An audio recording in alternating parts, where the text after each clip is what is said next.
What lunch you bringing for the 5-hour movie? Rotisserie chicken, air-fried potatoes for sure. Coppola's using Scorsese's language. I'm Skibbity Francis. Oh, man.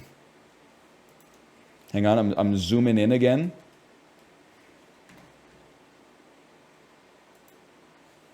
Look how fast they load, man. 29th overall, Ohio State, the 7X Pro Bowl center, spent his entire career with the Jets from 2006 to 2016. Mark Anderson. Mr. Anderson? I have no idea, man. I barely know quarterbacks from that era. You're expecting me to know a center? That's just tough for a guy like me. This ACC school went 10-3 during 2015 when Everett Golson and Sean McGuire shared snaps at quarterback. They shared snaps? I thought that was what got Chris D'Elia canceled.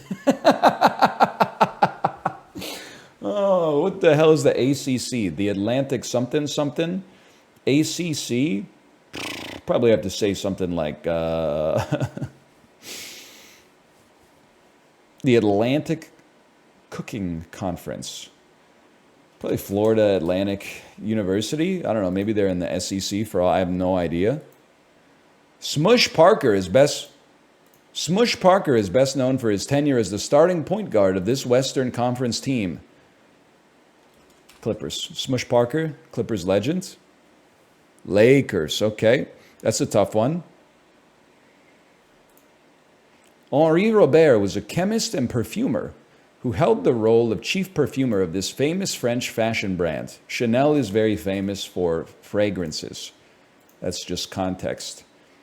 That's Mark Zuckerberg and Brad Pitt. Zuck my tongue. That's a given. Zuckerberg. Coming in multiple varieties, the croissantwich is from Burger King.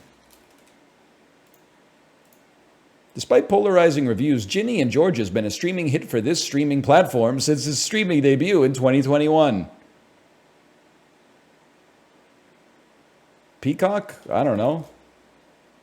I have absolutely no idea. Seth Rogen was in a 2011 superhero comedy. Why the fuck does every single doll try to remind me of the existence of the Green Hornet, man? This is like the third time in the last month that one of the answers has been the Green Hornet. Dancing Queen, Take a Chance on Me. Fernando, come on. That's ABBA, bro. That's ABBA. We'll take a Canadian pass today. Netflix. I've heard of it. It's Kino? Kino Ass? Kino Ass? Or Kino Kino? Benito.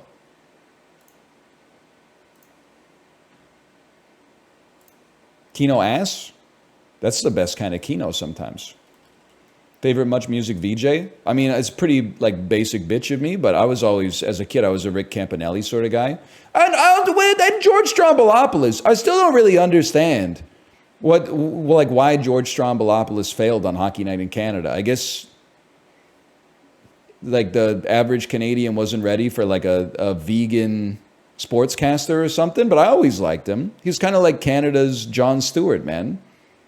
He didn't know anything about hockey. Yeah, neither do most of the people who watch it. They're always telling like fucking Luke Shen to shoot. He doesn't shoot, he fights. Can you at least like pass? At least Quinn can like snap it or something. He scored like 12 or 15 last year.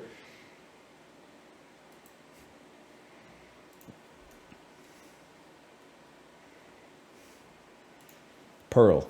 Mia Goth movies. Paleontologist. Things in Spelunky. Eggplant. Wait, no. Hang on, I know I keep going through it. Lavender, amethyst, eggplant, grimace. These are things that are fucking purple, dude. And it's purple. It's so meta, even this acronym. A nugget, a kernel, a tidbit, and a pearl. Things of wisdom.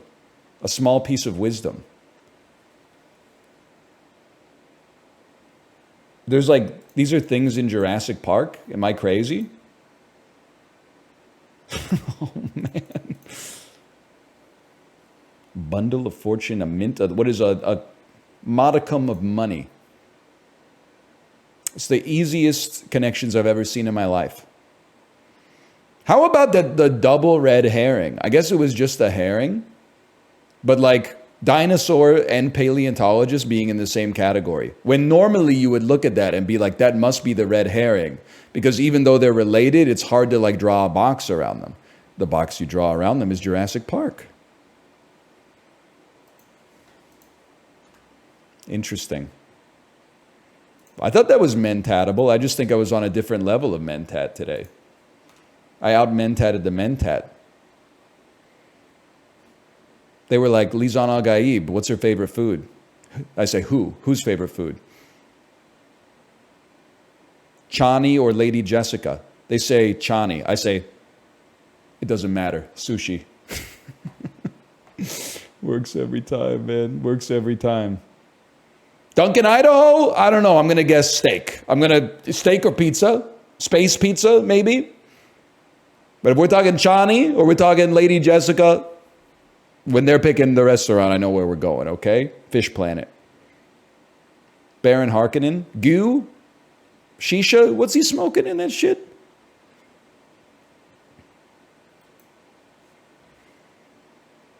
La la la la la la la. You're slaying to a drag queen. That's like a compliment. A cheer. What? Okay, same here. Me too? Pipe or pump instrument? Organ? Ran away from the scene, fled. Skip ads when listening to a podcast. I'm going to guess it's not mofa. The place for a couch potato. Sofa! Same here. Okay, hang on. This must be world. A cube has 12 edges. The Beatles sang about the long and winding road. Family members collectively, kin. Work, W-E-R-K? You better work, bitch. Are you kidding me? Sachet Shantae? That's crazy. Two of us doing puzzles, watching TikToks in the... You guys know the Beatles like late catalog well, or is it mostly you just kind of fuck off after Revolver? I was losing it too when Corey was talking about how he doesn't like the Beatles. He was bringing up songs from like 1960, January 1st, 1960. Dude was like, oh really? You fuck with like Can't Buy Me Love? They evolved as artists really quickly after that, man. And unlike Modest Mouse, they evolved in the right direction, a more interesting direction, okay? Dude was bringing up songs from like the Eisenhower administration.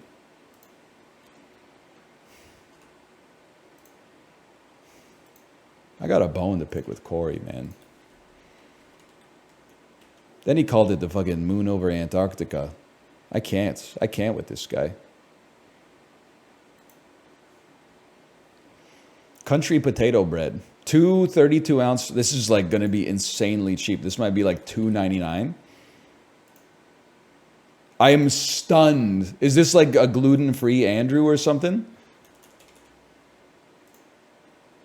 I'm stunned.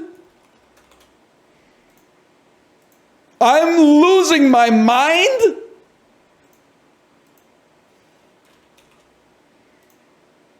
This is crazy. Dude, Costco is not a place you go, especially in the US. Costco is not a place you go to spend $4 per loaf for some like pre-frozen sliced fucking bread. $4 a loaf? It's potato bread? I don't care, man. I don't care. They got to lower that price. Ora Wheat is trying to butt-fuck the customer. The bread is ass quality, too. I hate to say it because I love Costco, but it's at Costco. Of course, it's low quality. A lot of the stuff at Costco is high quality. The bread section... If you're looking for good bread, you don't go there. If you got 2 kids, you're making 14 sandwiches a week, that's where you buy your bread. Because they're 5. They don't care. It's peanut butter and jelly sandwiches. But like if you're childless adults, you should not be buying your bread at Costco unless it's under duress. And I understand, like, you're already at the store, you might as well to begin with, but it depends how much you appreciate bread. If you're a bread appreciator, then you should, like, maybe swing by a bakery or something like that. If you're just like, it's just matter, then sure. Costco bakery's good. The stuff they bake themselves, I don't know if I'd say it's good, but it serves a purpose. But the pre-made stuff in the factory in Idaho that is then shipped across the entire continent it's just a sponge. Anyway. Sorry, I'm over it. Weren't you praising the croissants? Yeah, but the croissants aren't shipped in. They bake that shit in a fucking industrial oven in the back of the store, or like a robot does it or something. Scientists haven't figured out what the nutrients are yet.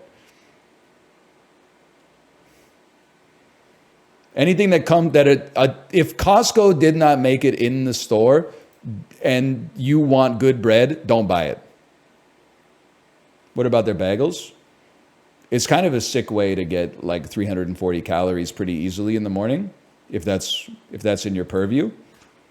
I wouldn't necessarily say they're good bagels, but I will say something.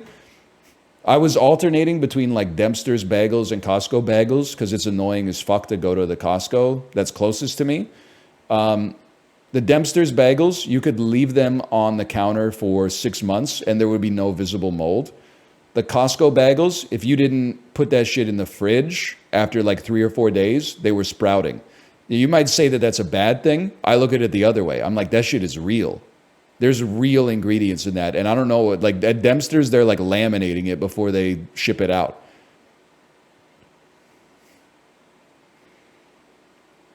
So you can insult Kirkland's signature if you want. I'm just saying, there's real wheat and like salt in there.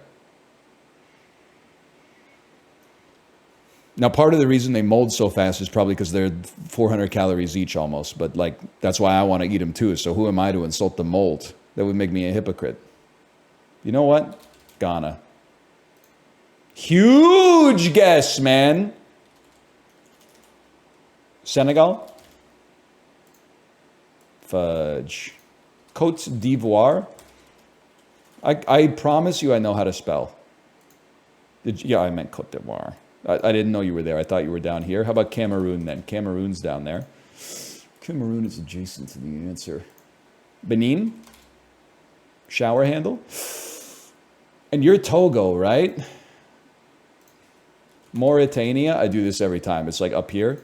Yep. Is that just Nigeria? I promise I know how to spell. Yay! We get there.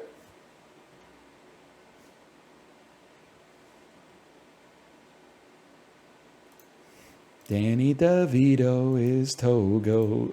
Yes, man. Common is Stonekeeper. And Zendaya is Michi. Gina Rodriguez is Kolka. I'm sorry to report, though, that my child is now no longer Smallfoot pilled. She's now moved on to Trolls, the movie Trolls. Now, she watched Trolls with her mom on Friday.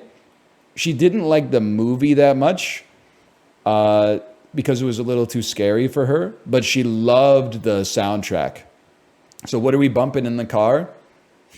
Trolls Just Want to Have Fun. That's a big one. The Justin Timberlake song from the first one. Nothing else that we can do when we're dance. September? Yeah, but she doesn't like the Earth, Wind, and Fire version. She only likes the Trolls version, which is a little annoying, but it's still a good song. Can't Stop the Feeling. Yeah.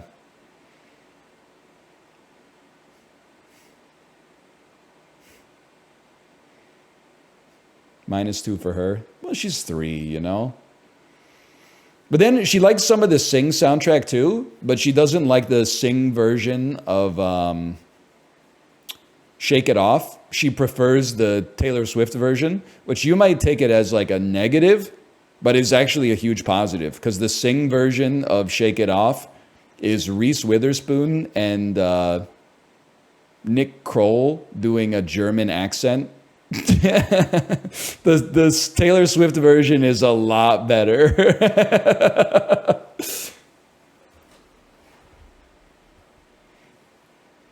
except the part where she raps, but I'm not trying to get into that. Like, it was a different time, okay? Youch! Yeah, I have no idea what this is. This looks almost like it could be Botswana to me. Okay, it's Lesotho then, my bad. We'll take those, man. The haters want to hate. I just want to shake it off. Shake it off.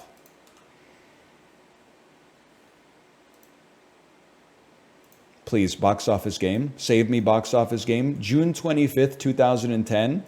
I'm kind of in my bag. This is like right after I graduated from university. This is before I stopped watching films. A Walt Disney movie from that year,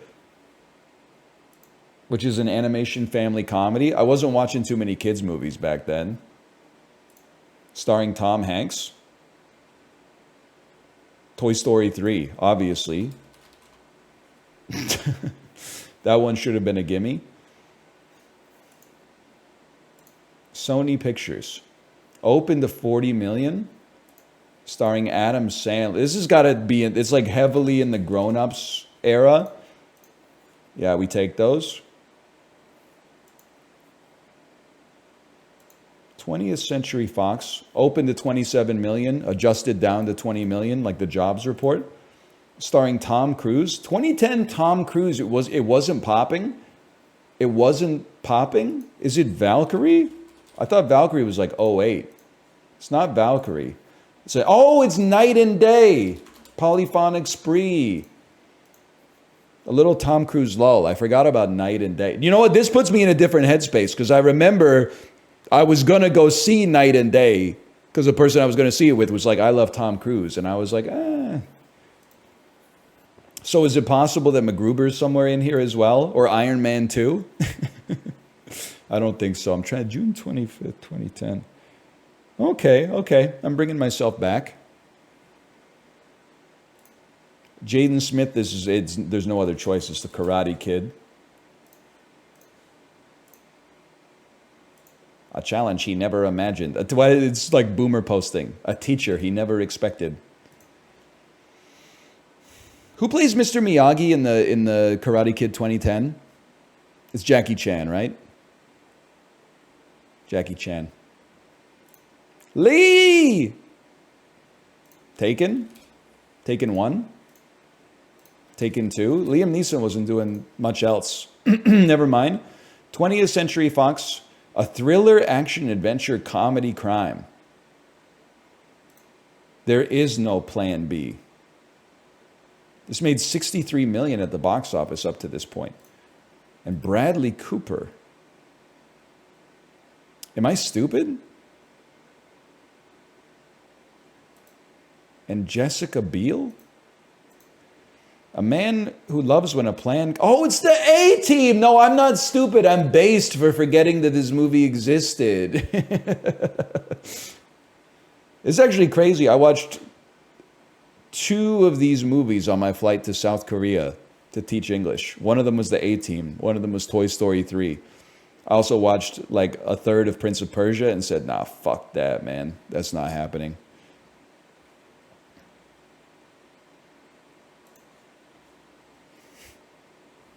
Based. Also remember, my first flight was Toronto to Chicago. Lady started like hyperventilating as soon as we taxied away from the gate. And she was like, I can't do it. And then the flight attendant came and like sat down next to her and tried to calm her down. And we were like stalled for a little bit. And then she was like, I think I'm good. And then they started taxiing again. And she was like, I can't do it. Take me back. I want to get off. And then we'd spend like 20 minutes taxiing out to like the departing runway. And then we had to taxi back 20 minutes to drop her off at the gate. It's a 45-minute flight. Sorry. I still made my connection, but that... Don't they have like an emergency supply of Xanax on the plane or something in case they got to sedate somebody? Like I thought that was like the perfect opportunity to pop the blister packaging on that one.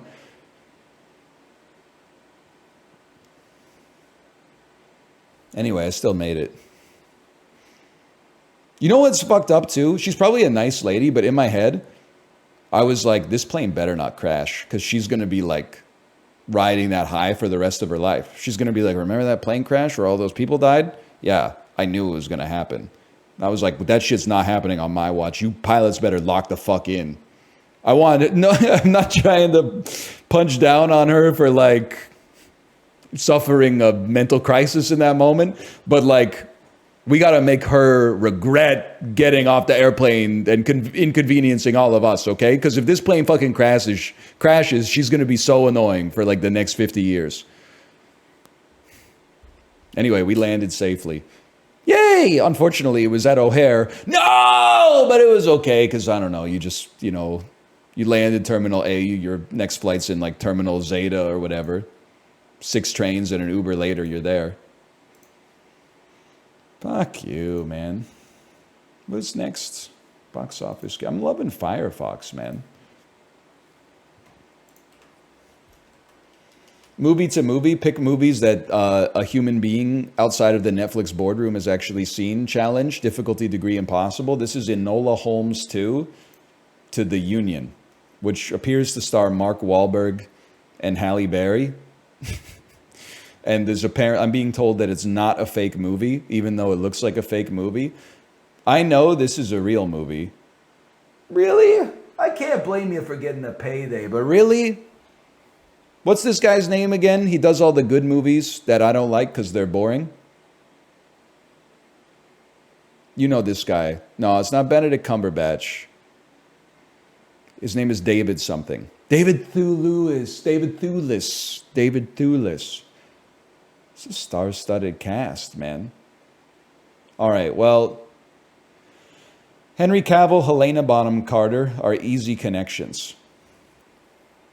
Probably. Let's do it. Mark Wahlberg and Halle Berry are also easy connections. Even the Susan went woke.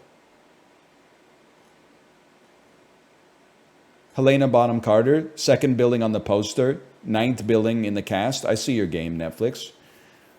Well, we're probably, you know what, let's go the based path. Let's go David Thewlis. I'm thinking of ending things. And then I know they want me to go Jesse Buckley, but I'm gonna pivot. I'm gonna go Jesse Plemons. I'm gonna take the other Jesse. And then now we can start to play the game. When I think Halle Berry, obviously I think of Swordfish. Swordfish stars Hugh Jackman and John Travolta. And when I think John Travolta, I think The Poison Rose.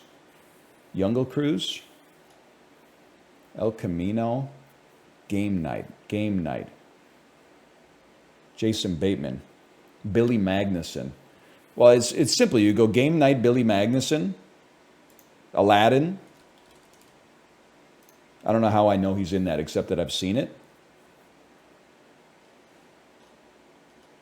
Now you're in a bit of a rough spot.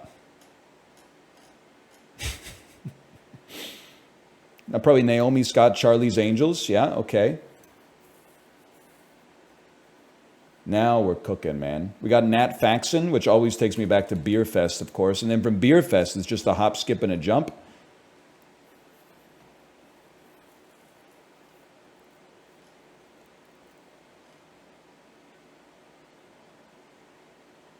I don't know that much that Pab Schwendeman has been in, or Philippe Brenninkmeyer. Wait, no, I know this. Yeah, wait, I do know this guy. Amber, hey, what am I doing here? I don't know. I'm wasting time. That's crazy that you're not Jim Carrey. Well, it's crazy that you're not Jack Nicholson, man.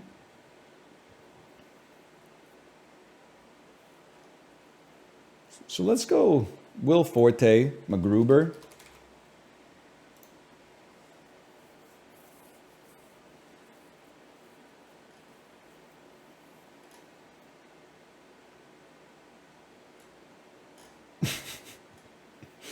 Can't fucking do it, man. I can't fucking do it. I can't fucking do it, dude. There's no connection. There's no connection. Ryan Philippe, Cruel Intentions, Reese Witherspoon ass, Sing. You can't tell me there's not a connection here, man. Look at this. Look at this cast. Look at this cast, man. It's got Bono in it. That's my son. Halle Berry, Mark Wahlberg, huh? Halle Berry, Mark Wahlberg? Halle Berry, Mark Wahlberg. Halle Berry, Mark Wahlberg. Halle Berry, Mark Wahlberg. Mark Berry, Halle Wahlberg. I don't even know who's in Rocket Man, so let's just take a look. Maybe I'll learn something today. Probably Jamie Bell, Jumper, Hayden Christensen, Shattered Glass. Shattered Glass, you probably go Peter Sarsgaard. Me personally, maybe like An Education. That takes you to Carey Mulligan. Carey Mulligan takes you to Maestro, of course, with Bradley Cooper. Now, Bradley Cooper's been in a lot of stuff, man. Bradley Cooper, he's a working actor. There's no doubt about that. Bradley Cooper, you probably go Aloha.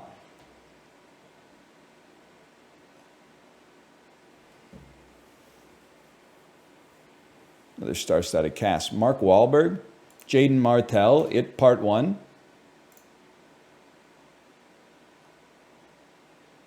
I made a big mistake here.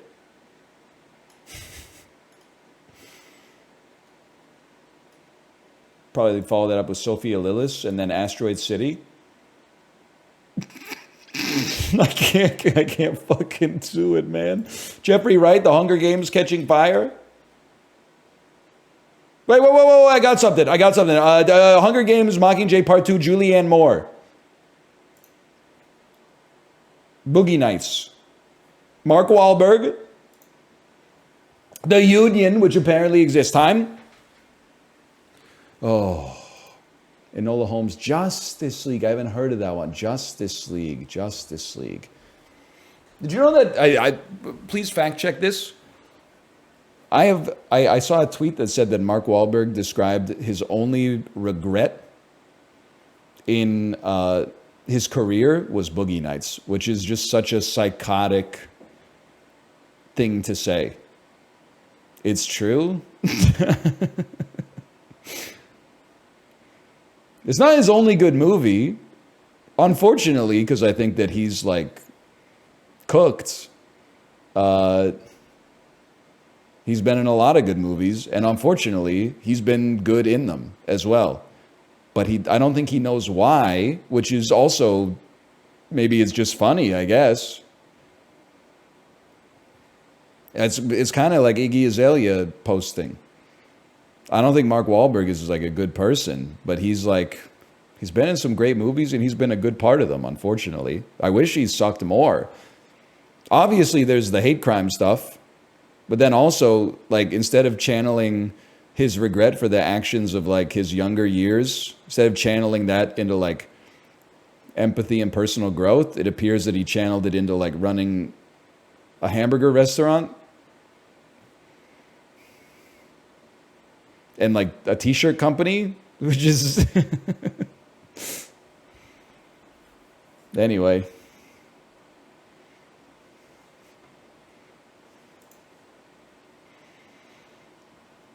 Hey, NL, your wife is losing it on Dan because he has no clue how to fix his PC. That doesn't surprise me. She's had the same sentiment towards me on many occasions. He also had a prayer app. I love that for him, assuming it failed. Okay, we're guessing games, people. We're guessing games.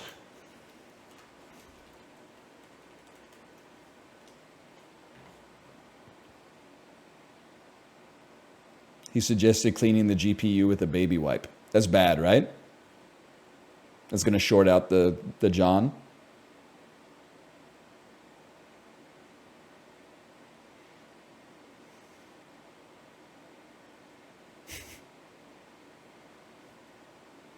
Yes, okay. Not good for the John, confirmed. Boats. Assassin's Creed. Black Flag.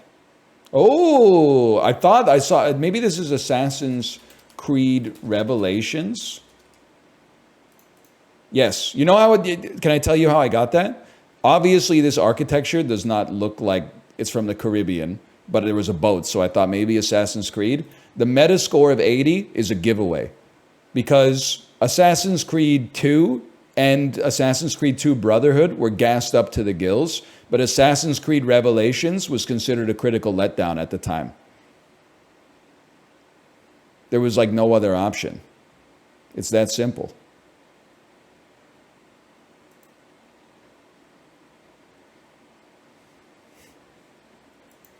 Revelations is good? Yeah, that's why it got an 80.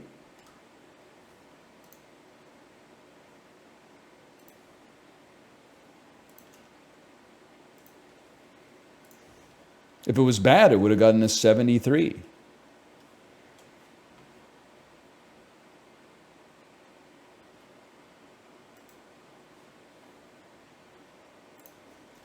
No Man's Sky.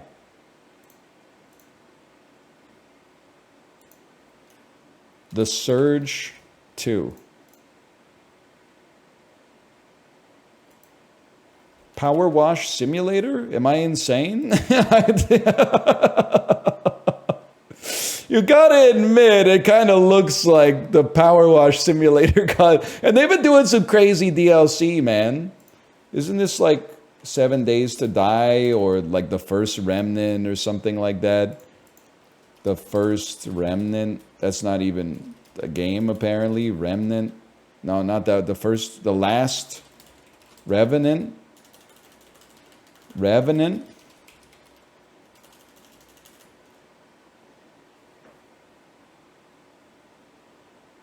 Skip. The Hunger. Fear and Hunger. Once Human. What's funny is that this is what my brain was cooking up. There's like two games that got glazed by streamers for 1 week. They came out around the same time and then like have not been played since because all the streamers are just playing Tarkov now and Warhammer 40k Space Marine 2. Once Human is one of them. The First Descendant! The First Descendant is the other one. Everybody should play The First Descendant. I really think they did a great job getting into a genre that's really crowded. Are you going to play it again? Nah, Path of Exile season starts soon. You're never going to remember that shit. No disrespect. I'm sure it's a great game. There's lots of them these days. It's The Legend of Zelda Ocarina of Time, man.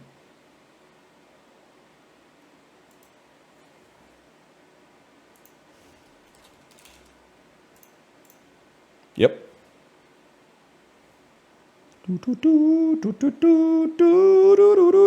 It's crazy that this is what Princess Zelda looks like with no makeup on. I'm loving the natural look. Ladies, take a hint from Princess Zelda. Just very restrained makeup job. Oh, man. It does look like Link is riding himself. I guess he is, man.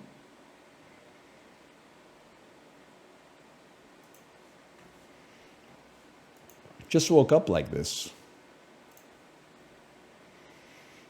It also looks like he's drinking a Fanta. Bro, he's playing the Ocarina.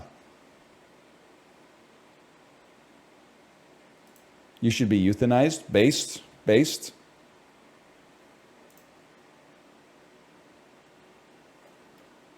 Once Human. I'm adding that to the hopper. Look at how fast it loads, man.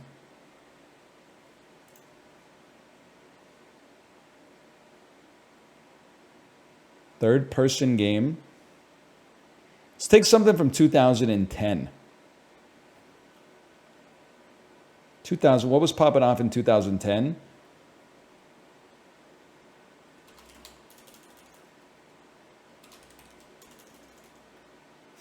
Super Meat Boy. It's not from 2010, okay? It's not an indie game.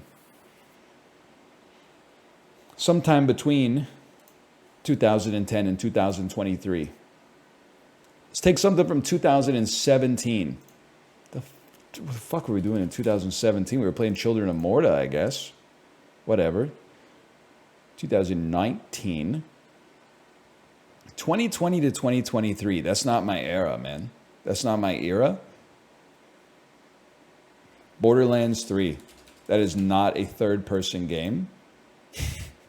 That's also from 2009. That makes sense now that I think about it.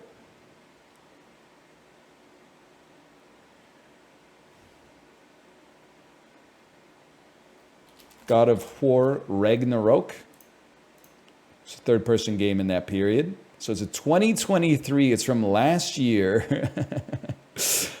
Probably the hardest year for me to guess, to be honest. Let's take a clue early here. It's a science fiction action game called Starfield. Nerp.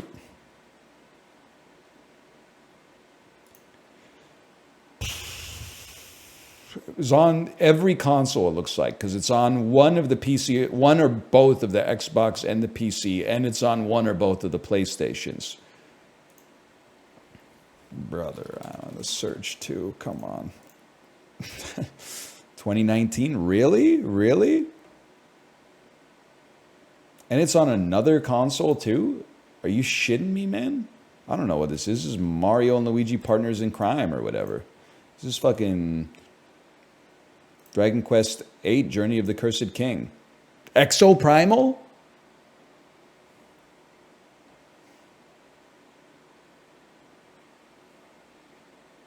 Who?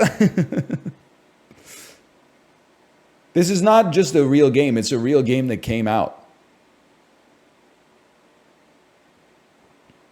last year. Last year?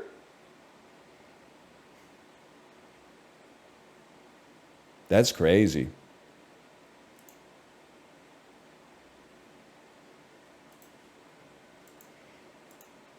That looks pretty good, though. It was so cool. On the advice of my attorney, I invoked my Fifth Amendment right. You know what? Just for Exoprimal, you're getting Pugdoku, okay?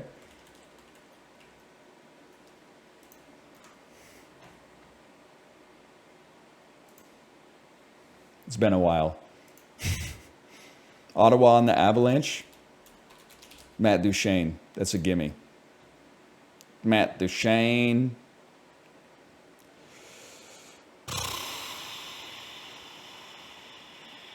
The rest, I don't know, buddy. Can't be fucked.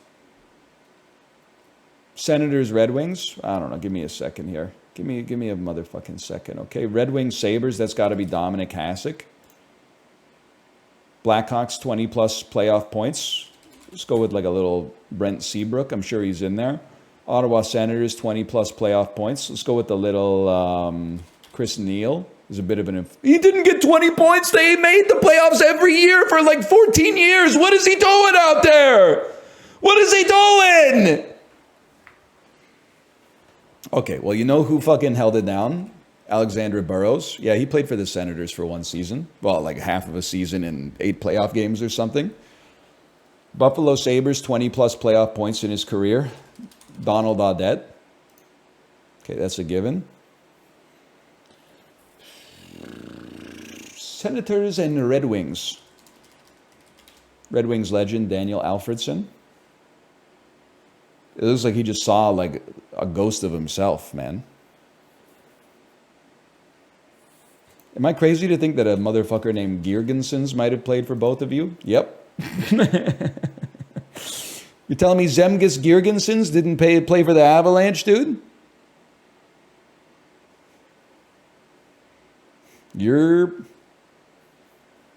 I mean, this has got to be a gimme. This has got to be like a fucking... it's going to be like a fucking... Like a Brett Hull or something, right? Or Bobby Hull, or a fucking Ted Lindsay, or a fucking Sid Abel or something like that, or a fucking Stan Mikita, or a fucking Tony Esposito or something along these lines. I'm sure they love fucking Eric Daze, Tony Amante, Adrian Acoin, Sandis Ozolinch, Milan Hajduk, Martin Havlat, Timu Solani, Paul Correa, Jeremy Roenick, fucking Eric Daze. Did I say that?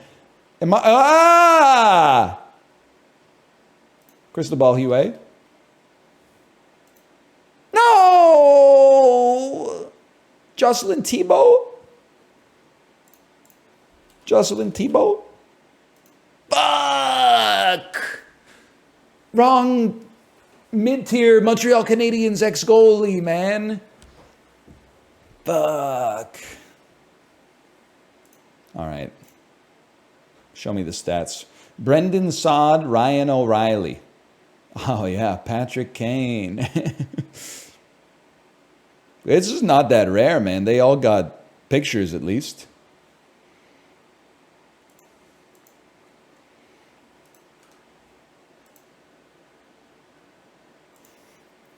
In color, no less. Yeah, they didn't even have, like, Hal Dipperly or, like, fucking Bernie Boom Boom Jeffrey on or anything.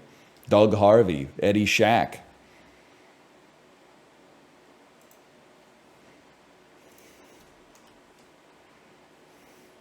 Scarlett Johansson starts with IP, starts with QZ, released from 05 to 2015. Okay, Dwayne Johnson, James McAvoy. Sick. IJK LMNOP, Lucy. Clears the shit out of Lost in Translation for sure. It loads so fast, man. Q to Z, QRSTUV, WX, Y, and Z. 05 to 2015.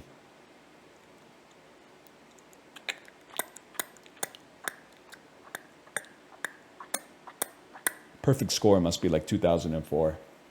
I mean, there's lots of options. That's a given. 2005 to 2015. Give me Southland Tales for The Rock. Title starts with Q to Z. San Andreas. Title starts with I to P. IJKLMNOP. Ignore articles. Me reading a Playboy magazine. I don't even know if they exist anymore. IJKLMNOP. The Rock. Jumanji. The Next Level.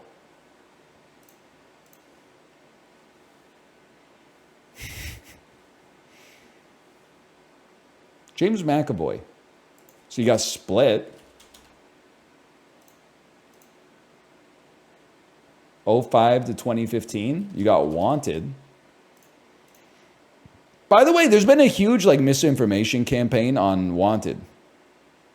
People are trying to tell you Wanted is not cool. Wanted is cool. They curved the bullet. I don't know what you want me to say. You couldn't do that in real life. I couldn't do any of this shit in real life, man.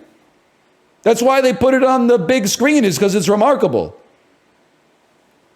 It's not great. Yeah, it's not great, but like it's fucking cool. It's bad Kino. They're not going to make a movie about my ass, you know? I'm just waking up, riding the bike, drinking 3 pints of protein sludge, eating rotisserie chicken and potatoes, and then, you know, pretending to be Branch from the Trolls movie when I haven't even seen the movie, so I don't know what I'm supposed to do. Mostly it's just like being a dad, and then every once in a while she just says, "Good job, Branch." And I say, "Thank you, Poppy," who is apparently the other main character. Can you please go yell at Dan because of my misery? How is he trolling you? How's he trolling you, Kate?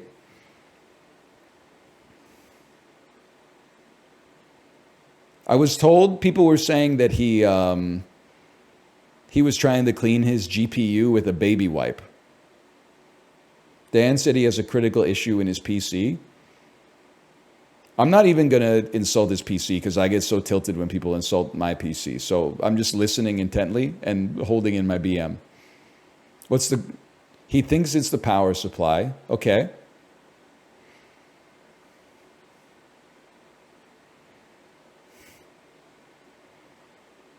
I told him to jump in the Discord so I can help. Oh, that's where he took issue. I can tell you that's where everything started to go wrong. That's where we deviated from the golden path. Because I think in Dan's mind, you don't tell him to hop in the Discord. He tells you to hop in the Discord, at least when he's live. If he's not live, he might have taken it as neutral, but if he's live, he might have taken it as a shot to the bow. Not to mention, he's not allowed to say anything BM for the whole month, so he's probably got a lot of like built up resentment there.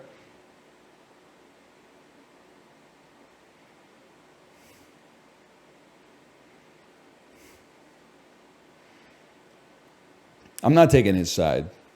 You know, it would be good to fix your tech issues. But I would also say I can understand why he doesn't want to fix it on stream. Because then chat is just like, half of chat is asleep and then the rest of chat is like, have you tried fucking doing some shit you don't want to do? It's probably the way to solve the problem, but you'd rather do that like in the privacy of, you know, just being by yourself.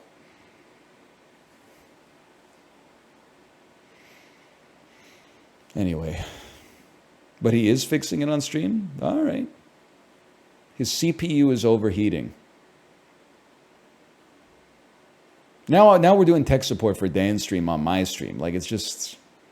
This is why I resist the tech support Andys who are like, you have to fix this issue right now. There's some things you got to fix right now, but it's like, you know, you're trying to troubleshoot like Good Morning America by telling them like the focal length of the lens is wrong. And you're like, buddy, we're rolling live right now, okay? Like, we can solve that stuff like later.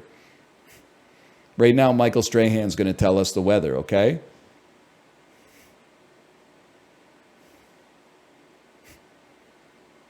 We are using Firefox. That's a step forward for a guy like me.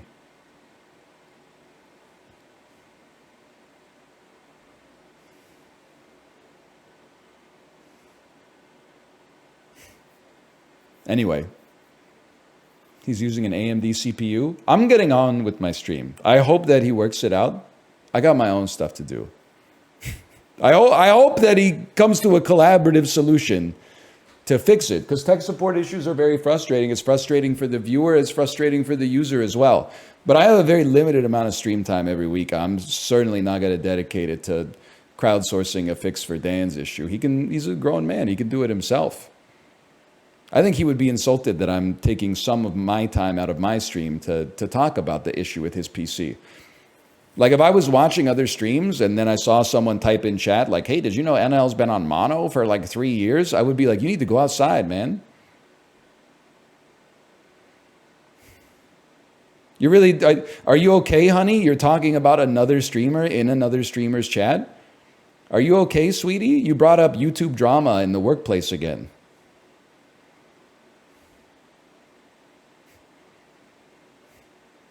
Your boss doesn't know who Nicocado Avocado is, okay? He's trying to hit those KPIs. He's trying to motivate you to hit the KPIs.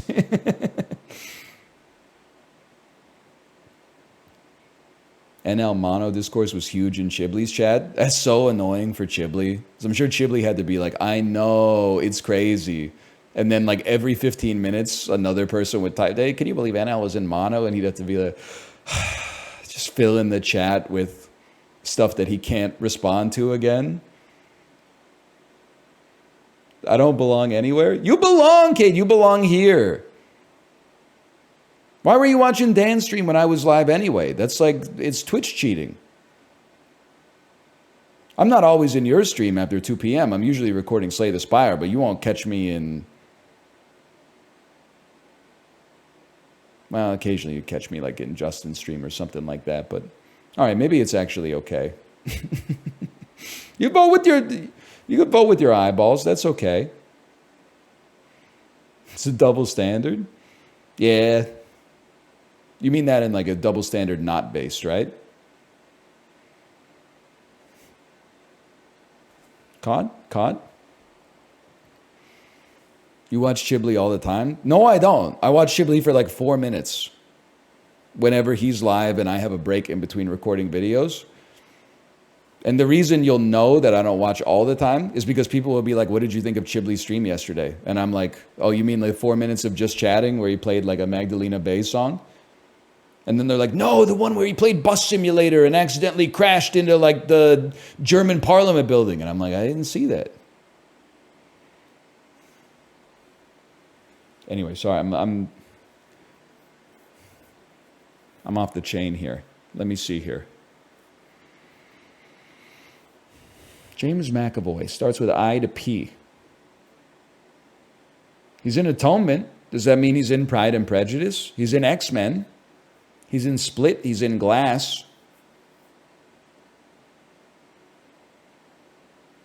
He's in stuff, man. He's in stuff. I don't know what else he's in, but he's in stuff. Now this should be easy.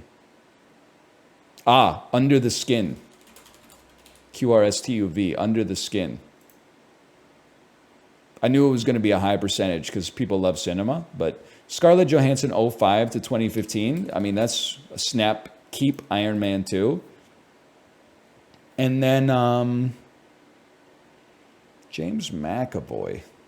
Starts with I to P. Pride and Prejudice? I don't think he's in it, man. I'm thinking of Tom Bombazons or whatever his name is. Top 45%. Oh, It Chapter 2. Atonement? Atonement doesn't start with an I to a P, unfortunately. It Chapter 2. I didn't see that one because I heard it was Dookie, but...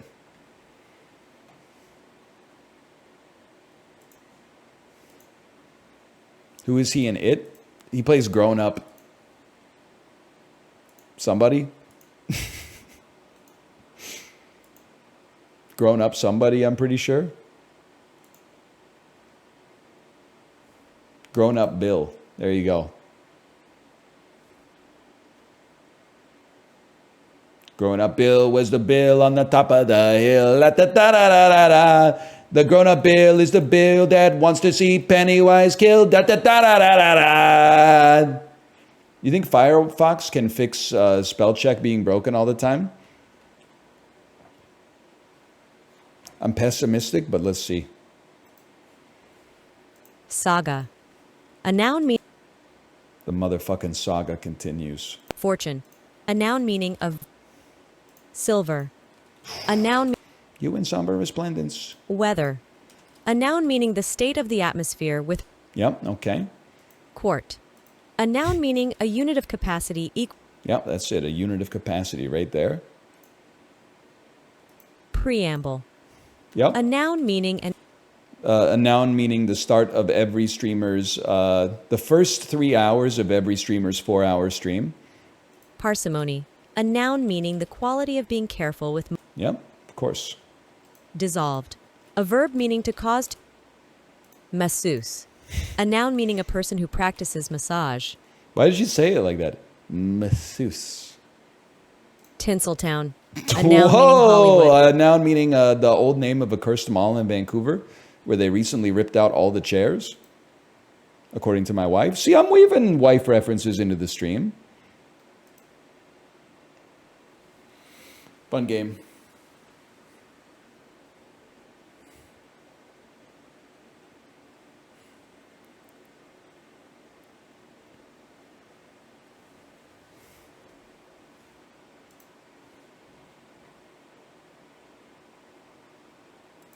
No sound? Yep. You have diagnosed the problem. Maybe you could take your tech support issues over to the spellcheck.xyz team. They could really use your support.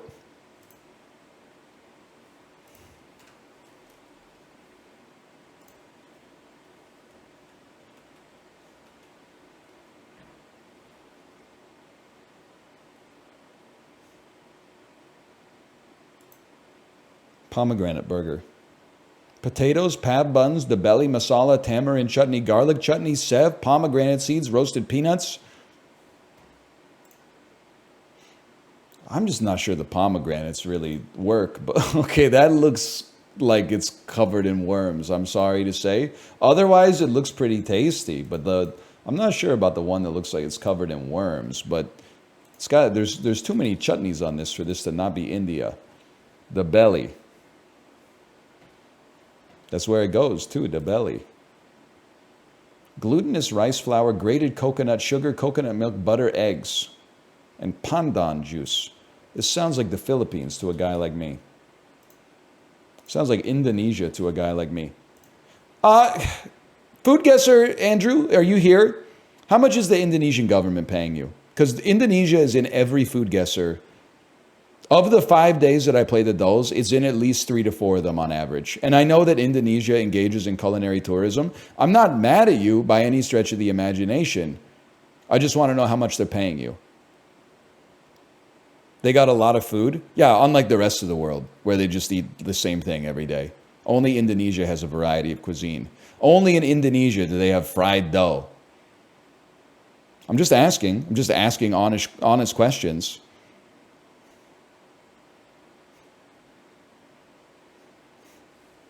Come on, man. Let me guess. Indonesia? This looks British. It's the only place I could imagine they have Craig's butter. What the heck? It's like a wrap made out of Wonder Bread? Bread, cheese, butter, garlic. Flatten a slice of bread with a rolling pin. Then spread a layer of butter on it. Place a strip of your preferred cheese at one end and roll the bread tightly around the cheese. Bake until golden and crispy. I mean, I'm sure it's tasty.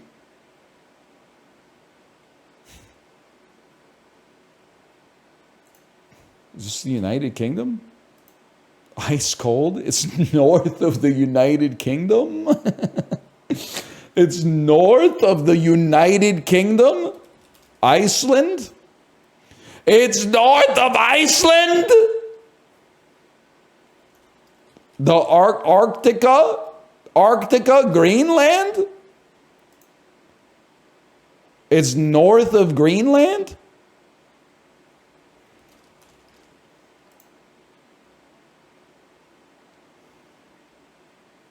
I have no idea. I have no idea. It's south of everything, man. Australia? I guess Australia is kind of New Zealand cheese roll. I mean, I guess it's, in a way, it's north of Iceland on a globe, which is what we live on. But, like, it kind of pisses you off. You don't think of it as being north of Iceland. No, it's not. Well, you would, if you were starting in Reykjavik, it's probably faster to go north, right? And then it would become south in like an hour. But from the perspective of Iceland, it would be north.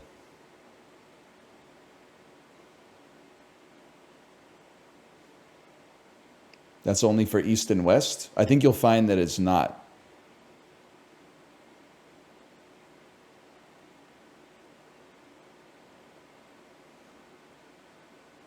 You are right, sort of. I'll take that. Are you okay? If you go north over the North Pole, you're going to shoot down south eventually. You're not going to pop out of the Antarctic Circle. That's not what I'm suggesting, is that you're going to warp through the bottom of the map, because that would still be going north. I'm talking about you're going to pop out of the Arctic Circle like on the same latitude as like New Zealand, and then you're just going to keep going straight.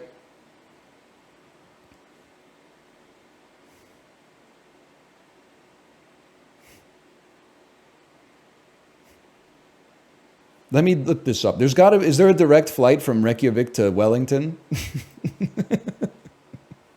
I don't think so. I gotta see the flight path for Wellington, okay? Wellington to Reykjavik. Is there, Ghibli, can you look this up?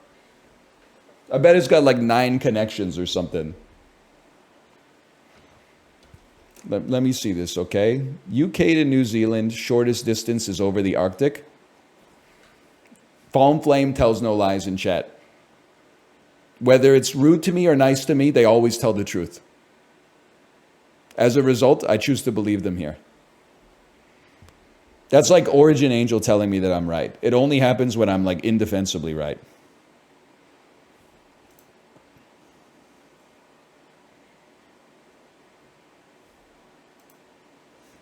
So I'm taking that. I don't care how I did today. Better than you. You clearly don't understand how a map even works.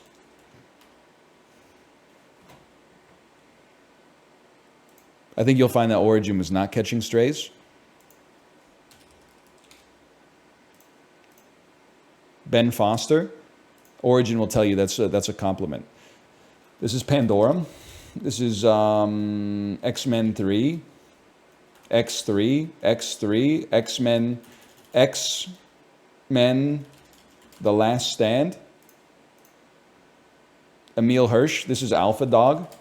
What? This is Into the Wild. This is The Girl Next Door. This is Into the Wild. No, because Emil Hirsch is going to have top billing in Into the Wild.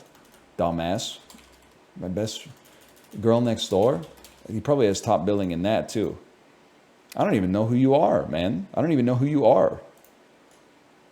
Taylor Kitsch, Mark Wahlberg, Taylor Kitsch, Emil Hirsch, Ben Foster. Who do you play? Oh, no, man. Shooter?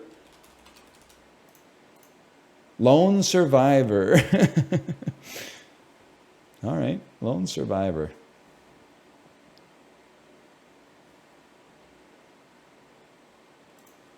Never seen that one. Stank-ass movie. It's a Mark Wahlberg passion project, so you know you're in... It's a dire area of the cinematic political compass. Are we doing this today? Yeah, we're doing this today.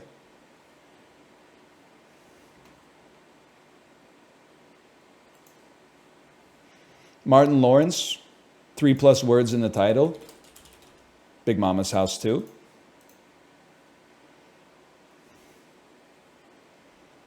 Martin Lawrence, $100 million plus at the worldwide box office. Big Mama's House. Martin Lawrence, 1995 to 2005. Black Knight. This poster lives rent-free in my head, man.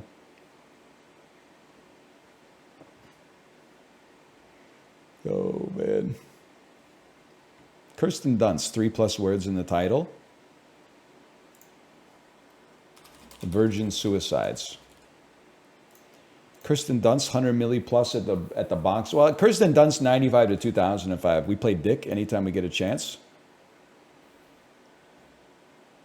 $100 million plus at the worldwide box office. Could have played Drop Dead Gorgeous there instead, I guess. There's a lot. Obviously, there's the Spider-Man films.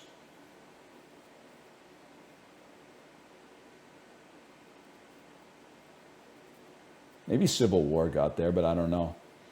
All right, I'll play Spider-Man. I'll play Spider-Man 1. Maybe people thought there was no chance it made it.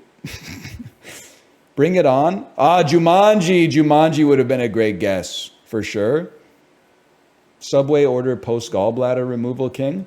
I'm not a doctor, but I think maybe it's possible your doctor would not recommend that you eat a foot of cold cuts after you get the organ removed from your body that aids you in digesting dietary fats. I'm not saying I don't, like, I'm not a doctor. So if you call your doctor up, they might be like, that's totally fine. That's a great idea. You need to recover. But my guess is that maybe that wouldn't be like the best call. Just eat a veggie delight. If you're going to eat a veggie delight, don't go to Subway, man. Just get a good salad or something instead of the foot of salad on baguette. Like, that's... The vegetables aren't even real, man.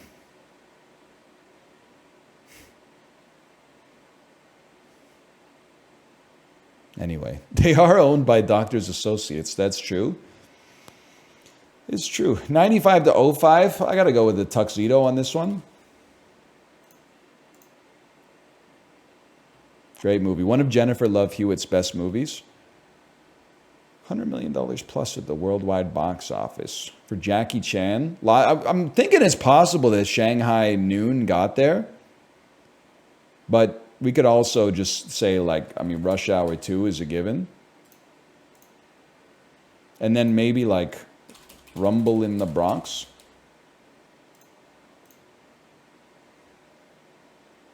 Top 14% of players today. We'll take that.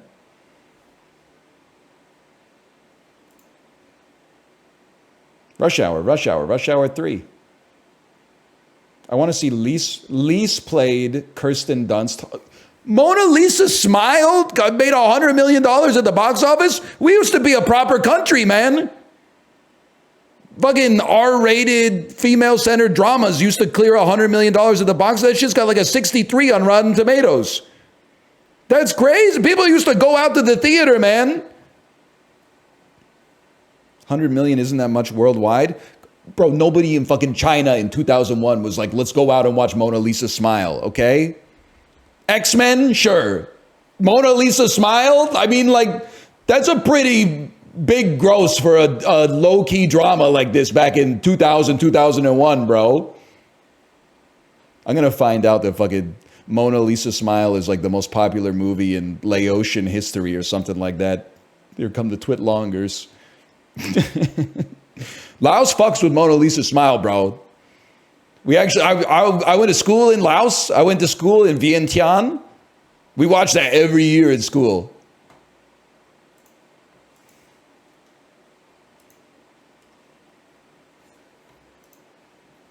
$100 was like a billy back then anyway. Someone was watching the debate last night. Okay, put me on thrice.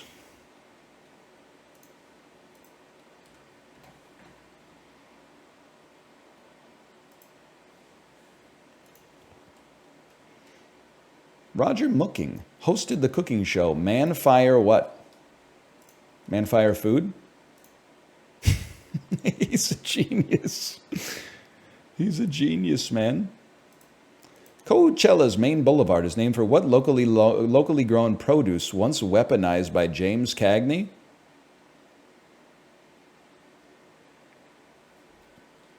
Grapes? After a pilot threw one from her plane, Florida's spring training league was nicknamed for what fruit?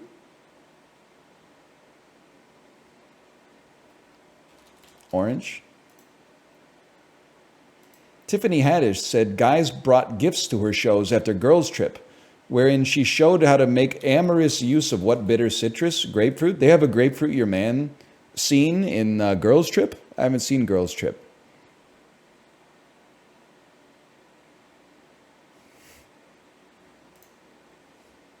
Ten legs, bioluminescent, 2 centimeters long. What's that bottom of the food chain crustacean? Crayfish. The animal with the biggest share of Earth's biomass is what weensy crustacean? Really? That's cool. I have no idea, though. Hermit crabs? Blue whales, almost... Plankton is 2 centimeters long? I thought plankton was like a nanometer long. That's a krill! Krill is the biggest share of biomass on Earth?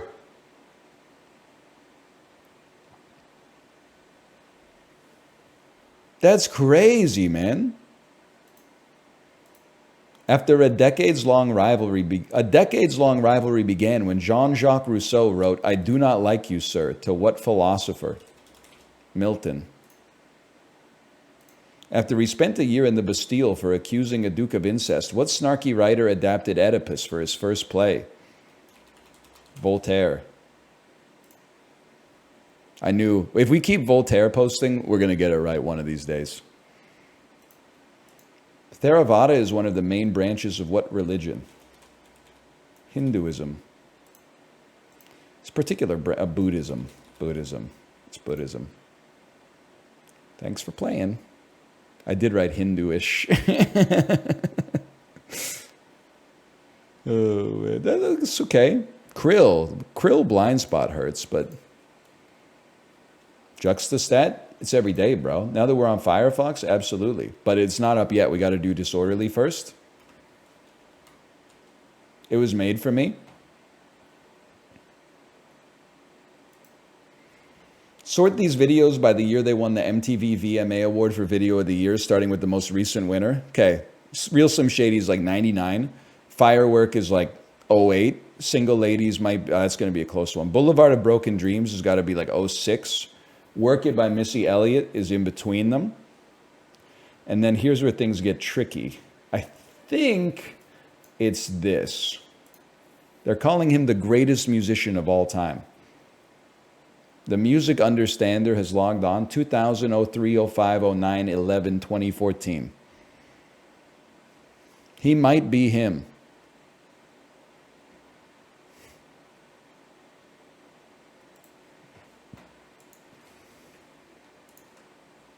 love disorderly, man. Juxtastat.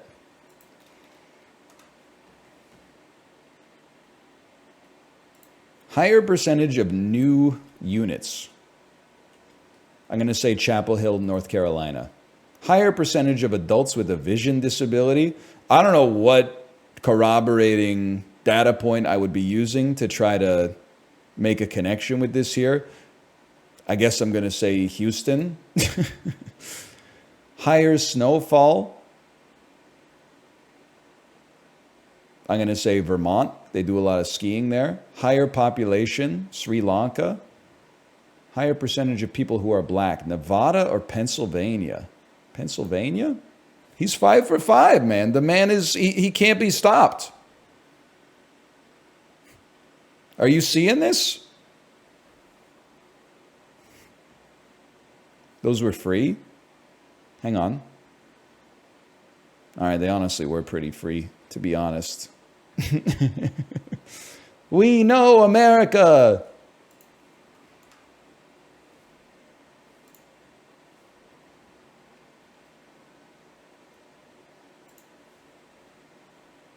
And Sri Lanka. Vermont was in the Second Circuit. I know you're saying that was New York. I saw Vermont. That's why I picked it. New York loves being like, we get a lot of snow. Yeah, I know. I've seen every Christmas movie that's ever been made in your city. But like, you're close to Toronto. Torontonians are like, oh, we had so much fucking snow yesterday. Yeah, okay. Real Ontarians? Pfft. I gotta shovel my way out of my fucking sidewalk just to get to my fucking Tacoma, bud. You fucking hoser. You live in the fucking Golden Horseshoe, you goof. Try living up in Thunder Bay. Try living up in Wawa or Petawawa.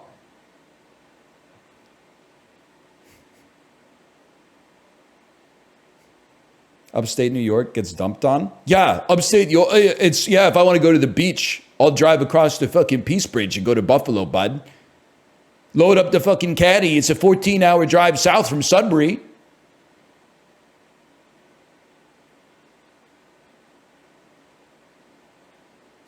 What about the lake effect? We got, oh, the land of lakes fucking butter, Minnesota. Why don't you look up which country on earth has the most fucking lakes in it? You fucking hoser. It's probably Canada, if I had to guess. Or maybe Russia, I don't know. Look it up, though. Finland? Well, look who's number 2, bro. It's actually Canada by a large number. I knew it, man. I knew it. Are Canadians this annoying? Yeah, when Americans try to complain, which they do all the time, which is crazy. Because like in their head, they're also like, we live in the best country on earth and it fucking sucks here. Like, how can you hold these two countervailing beliefs simultaneously? Doesn't make any damn sense. Aluminum structures. I got to go with Germany right off the jump. They love metal over there. If not Germany, I would say maybe the United States of America. You fucking with aluminum? A little bit. Definitely, you always go China. They're an export-driven economy. Now, aluminum structures.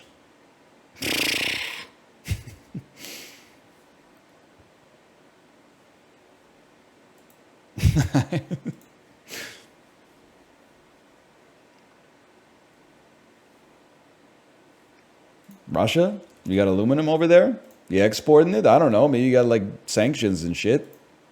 Not a good guess. Only 25 milli of aluminum straight. You know what? Toss me a Canada. I'm sure we mine a shitload of aluminum up here. Yeah, we're not doing too bad. We're number 4. China, Germany, Poland. I was almost going to guess Poland. My whole thinking was just for some reason, aluminum is like very European in my head. And apparently that shit, this is rare, but it fucking bore out. I don't know why. If you were to ask me to name a European metal, I would probably say aluminum, man. It would be like aluminum and tin, I think.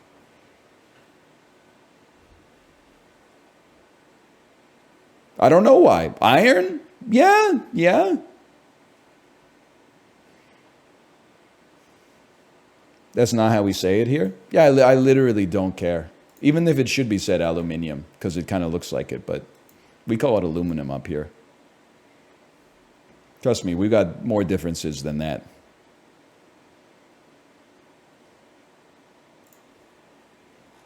It's not trout today.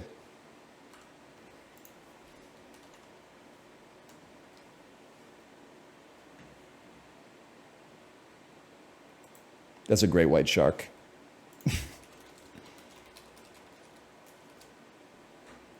They got to work on their elements posting. What? The last text letterbox was individually modeled in the element list? Who designed this, man? Who wrote Fischl? That's crazy.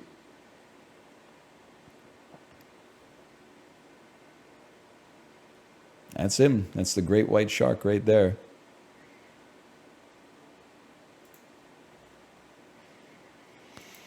Oh, man. The late, great white shark. He wants to have you. Actually, they often don't want to have you for dinner.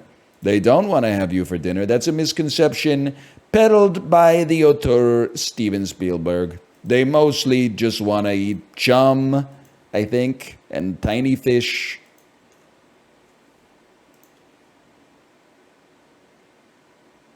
That's the last one. That's crazy, because I killed Reciple. Okay, slash marker. That's the dulls, and then we always fit in a bandle.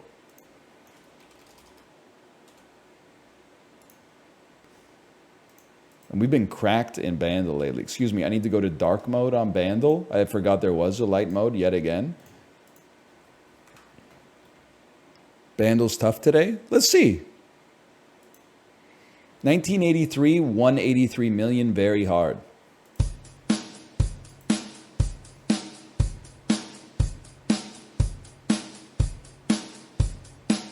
That's not giving us a whole lot.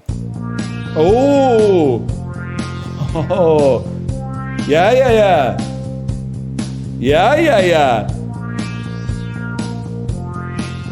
Wait, hang on. Doc, I try to read his mind, but I'm frightened of the things I might find. Oh, there must be something he's thinking of to tear him away. When I tell him that I'm falling in love, what does he say? It's definitely not voices carried. Yeah, I would be surprised if that was even in the list, but it's got a little bit of... Ooh, wait, hang on.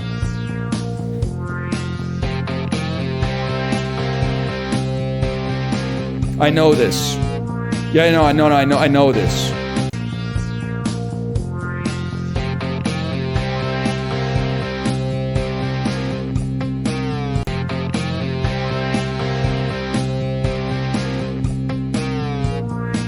I know it's so cold.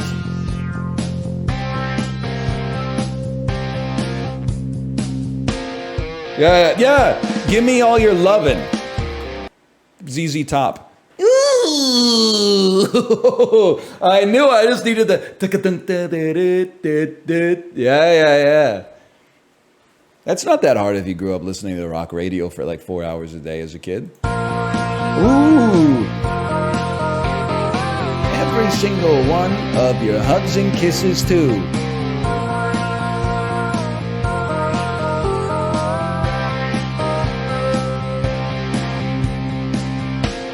That's the defining moment right there.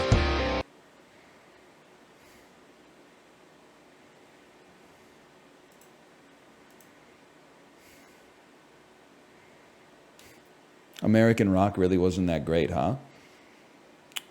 You disingenuous motherfuckers make me look like such an Americophile when you just tell lies.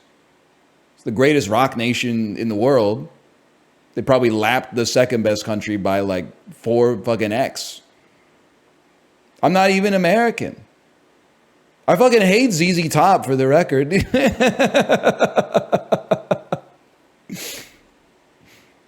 England, they got like 18 good rock bands. That's really good. Don't get me wrong, but the US has like 200 good rock bands, man. It's hard to compete. It's like the Olympics, man. They just got a lot of money and a huge population.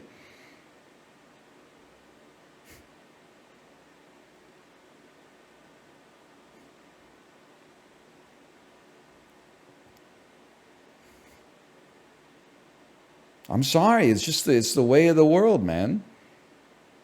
Per capita? I don't fucking know per capita. Maybe there's like an act in San Marino that fucking shreds, okay? It's not really, per capita is like the last bastion of the disingenuous. We're talking about shit you can actually like measure. I don't give a shit if there's like one great guitarist in Liechtenstein. I'm talking about like shit that'll actually affect me in real life.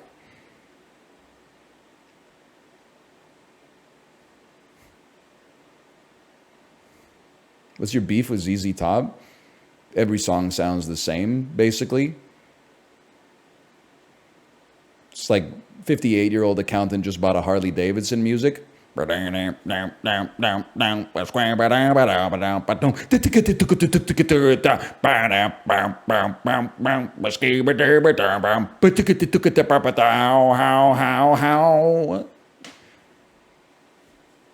wrong with that?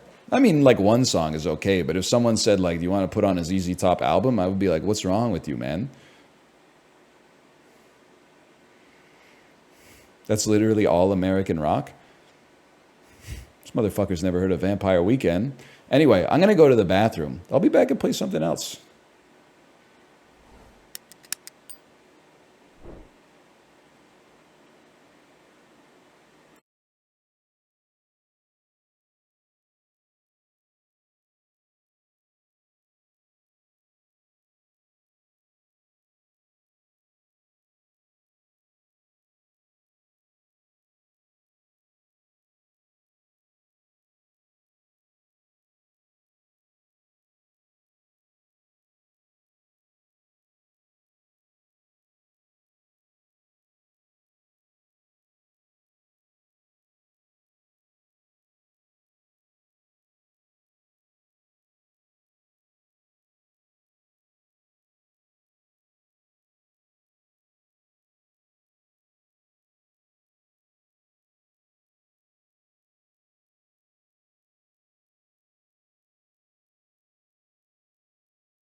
Dude, I got to go to a thing tonight. Can I ask you an honest question?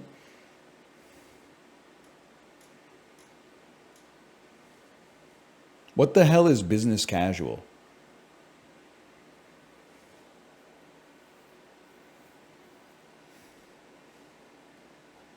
Collared shirt? Business casual jeans or not jeans? Casual pants but a button up top?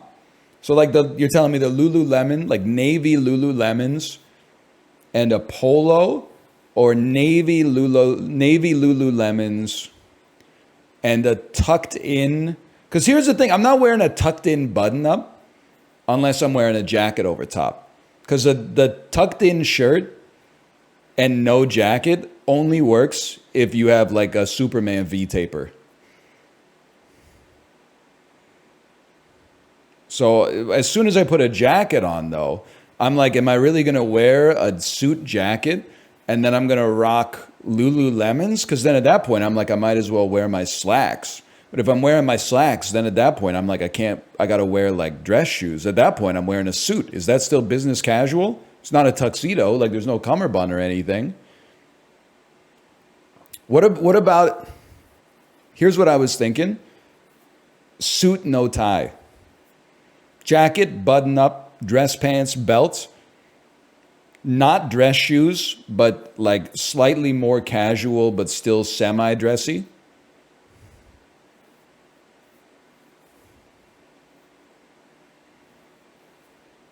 Too much? Too much? Polo, really? But that's not business casual. That's like what I wear. So that's an insult to me.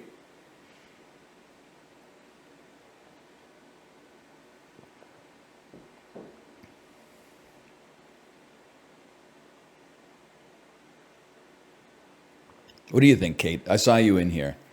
You know my wardrobe. What do you think I should wear? I was really planning on going with suits, no tie, to deformalize it a little bit. And then maybe like brown lace up dress shoes, not black.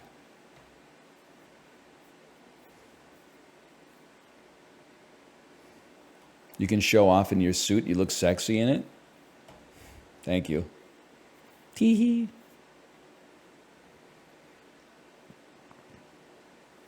It's crazy.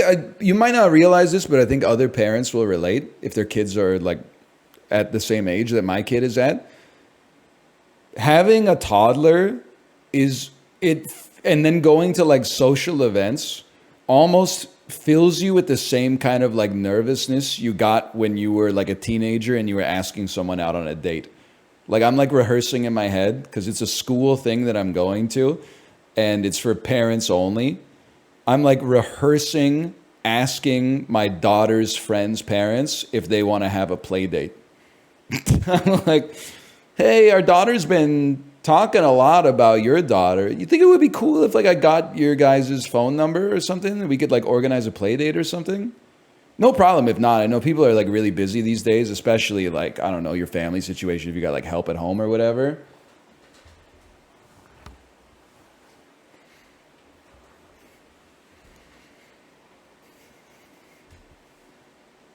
That's word for word how my mom did it, except for the weird last part. Hey, my daughter is like, she says your daughter is her best friend, but like, I don't know what the fuck goes on in kindergarten. I'm not there all day. So like, do you think it would be cool if they hang out? Or maybe your daughter like hates my daughter? I don't know.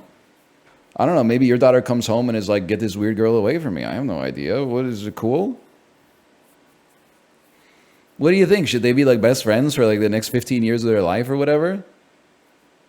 Sure, we love the streams.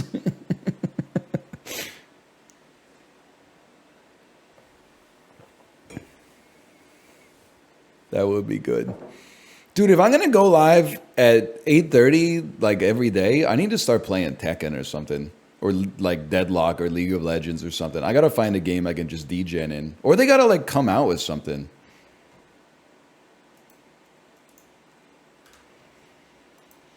That is not an invitation. Oh, Demolish and Build 3 just came out.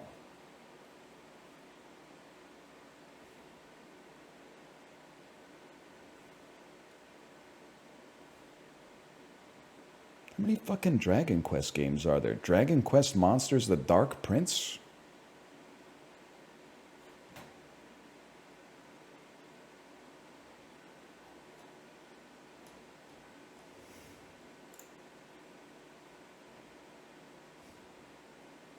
Dragon Quest XI is a good starting point. You know what? We could always do one Shogun Showdown run.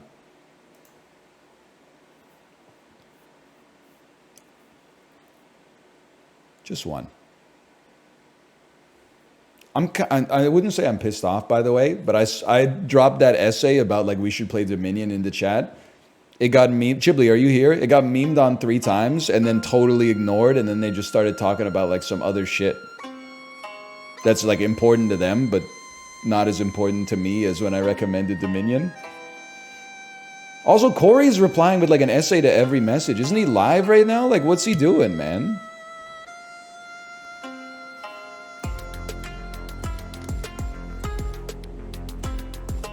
He loves yapping. I gotta go easy on Corey. I've been going off on him a little bit. It is crazy. I don't know. Why you always pocket watching him? I don't know, man. You don't take it from me. I got 3 different browsers open right now. I had Chrome until Chrome pissed me off, and then I used Edge to download Firefox, and I still got Firefox open. Obviously, I'm not an authoritative source on like how to live your life, but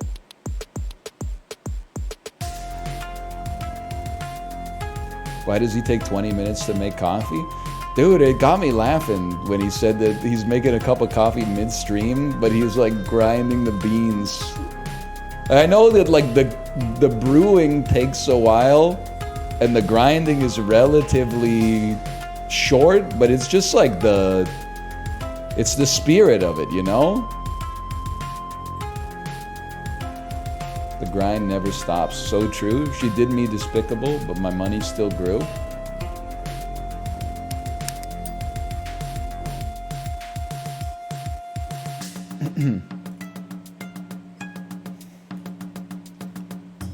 Suit, no tie. What do you think, Kate? At that point, should I just go black shoes or should I wear the brown ones? They both hurt my feet anyway, so I might as well go all in, right? And no tie. Tie, no suit. That's cursed. Brown shoes? All right. I'm trusting you on that one. Plus, that way, if I step in something, it's like, hey, they're brown. No jacket? Sorry, you gotta wear a jacket. Unless you're a professional athlete, you have to wear a jacket with a tucked-in shirt. I'm not the menswear guy. I have to wear a jacket with a tucked-in button-up. I'm not fat anymore, but when I tuck in the button-ups, I look fat. Like I look like a little Pillsbury Doughboy. I don't know if it's just like the kinematics of like the way like my waist tapers out and then tapers in or something. But that's where you got to get the jacket, man. Aren't you snatched? Yeah, but my clothes aren't. Daniel, thank you for the raid. Thank you. I got a text from Dan today at 6:40 a.m.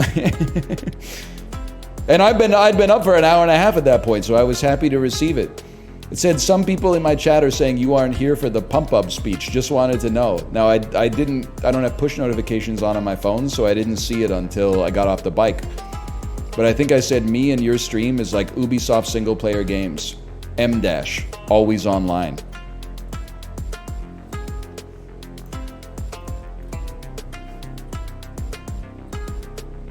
Lowercase LOL, I'll take it. Did you beat the birds? I'm not even BMing. They looked hard. Because it looks like if you get hit once by either the birds or the mobs, you die. And then the horse, he's not the best at dodging, folks. What's the horse's name? Torrent? Torrent! We love Torrent, folks, we do. He's not the best at dodging. He's not the best at dodging. You'd think he'd be good at jumping because he's a horse, but if you get hit when you jump, it does a 200x damage penalty to you. He's not the best at dodging. Boo! We love him! We love him! When you're traversing the large world of Elden Ring, the lands betwixt.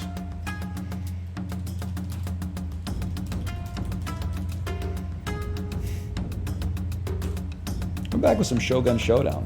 It's crazy how like a 5-hour long stream is like, it feels short, but a 5.5 hour long stream, I'm like, what the heck am I gonna do, man? It's an impossible amount of time to fill. It can't be done. Music too loud? Yeah. R/we want plates or whatever. 1 second, let me continue back here for a second. It is a little loud. Definitely a little loud.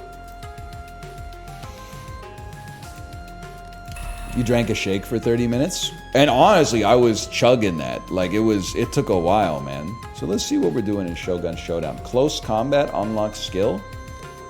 I don't know what it does, but let's pay for it. We got 12 skulls. Lightning and the thunder. I'll take sharp turn.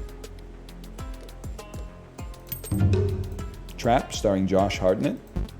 Can't afford it. All right, exact change. Elite enemies may spawn because we're on day 2, also known as Ascension 2, I suppose. Oh, new character? Special ability, can push an enemy in front of him by moving forward. Swap position with the first target ahead. Strike the 2 cells directly ahead, piercing. Okay, let's give him a try, man. Let's give him a try. Did you see Trap? No, unfortunately, I would like to, but I haven't seen anything except The Matrix in... Well, I don't know, Kate, what was the last movie we watched together? I guess I watched, like, 35% of Sing a couple weeks ago. Does 2 damage as well, okay. I'm gonna stall you. I'm gonna stall you because combos matter.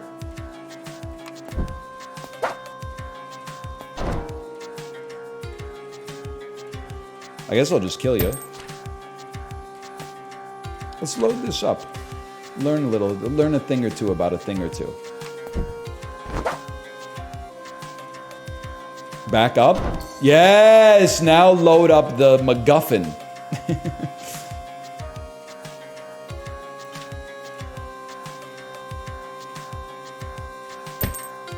Oh, it did kill. Back it up. Please let the abstract embellish on the cut. Okay. What do the tick marks mean at the bottom of the abilities? Those are your cooldowns. Okay, this is it's a combo piece. Combos are very important because you get more gold. More gold equals better upgrades later.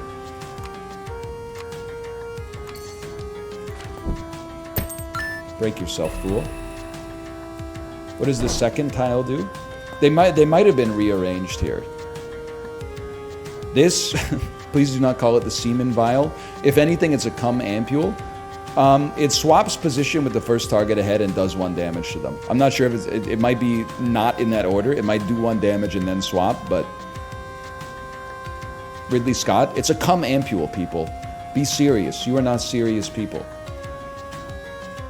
Honestly, give me a second smoke bomb. I know it seems garish, but then when we have those little 1 damage Andes, we can like a hot swap one, hot swap another one, and it could be like great combo fuel. So this is that's your gimme play. Turn it around. Probably wait for another unit to spawn.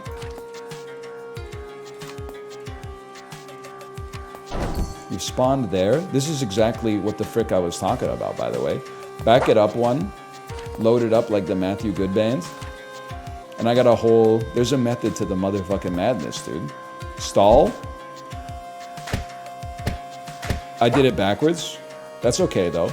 I should have done it in the opposite. This still sets up a combo. We just got to be very particular with our spacing. Still pretty good.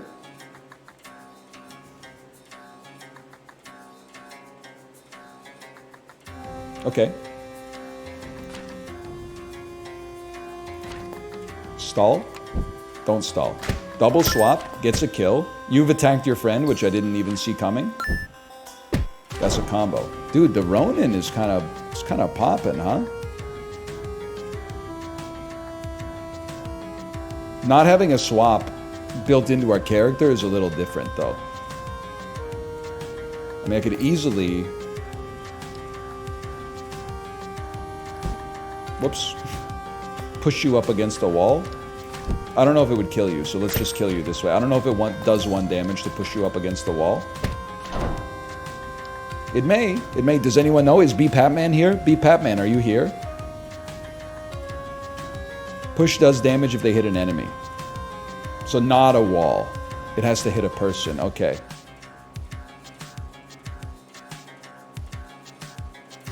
Swap. Stall. Swap. You're gonna live. Unleash. You're gonna close the gap. Doesn't really concern me. I'm telling you, I feel like this is gonna be the most underrated game of 2024. The most underrated indie game of 2024. I don't hear anybody else talking about Shogun Showdown. It's sick, dude. I'm not saying it's the best game ever made. I'm just saying it's really good. You played games? You've only played 4 new games this year? Yeah. So?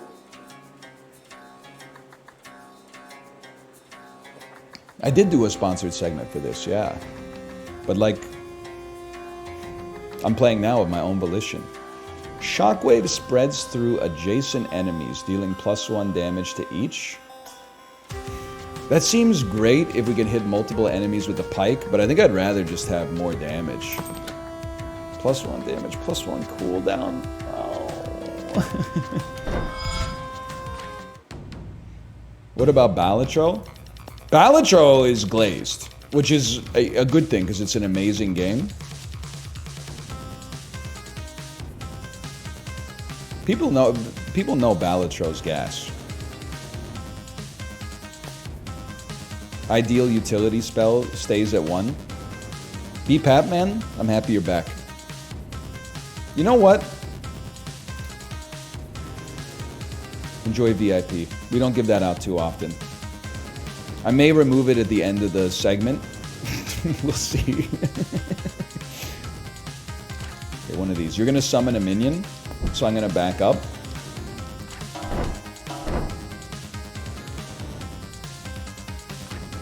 Let me take a Pikachu real quick. I want to poke this man, but first let me take a Pikachu. This'll frickin' work, man. Watch this. It'd be better if he was about to do an attack, though.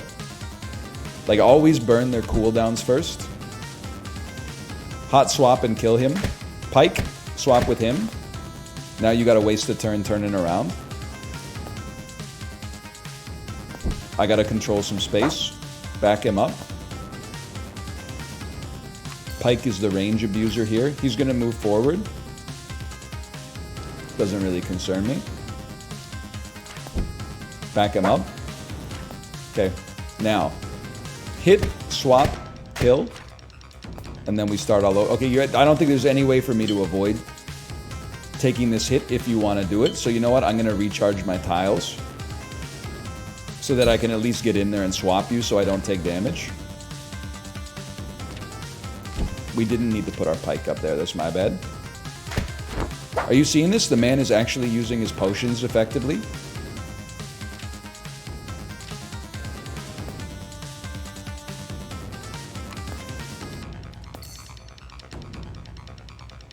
Music is irritating. Just say you don't like Kino. What are you gonna do, buddy? What are you gonna do? You're gonna dash backwards? Big mistake. Dash backwards, summon a minion? Okay, let me know how that works out for you. Now that you're dead. Okay, 25 gold. B Patman, how we doing? How's 25 gold? Okay. A -2 cooldown. I'm of 2 minds. I think that on either of these, it obviously goes crazy. Let's put it on the best one for now. Why not? Even though we'd love to have a lower cooldown utility skill. Let me get an enchantment upgrade in a combo shop. Poison +2 cooldown. Poisoned enemies take 1 damage at the end of the turn for 3 turns. Gain an extra consumable slot. Tiles performing a combo kill have their cooldown recharged by 4. Sorry, the poison seems interesting, but I'm telling you, we're combo focused. To get these cooldowns down to 0 is going to be crazy. Whispering Caves. Brother, I don't think I've ever been to the Ibiku Wastelands. We've been to the Whispering Caves like a million times.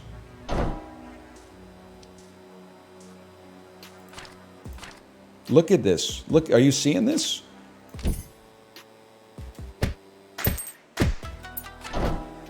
Excuse me. You both were part of combos. They were both parts of combos. I'm being scammed.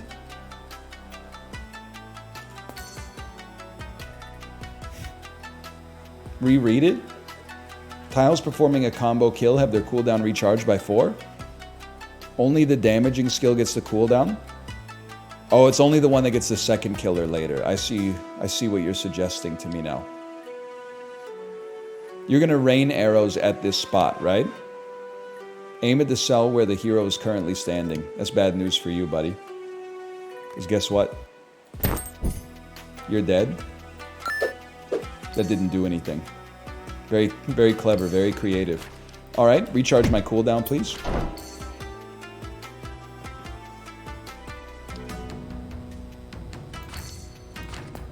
Thy kind is all of a piece.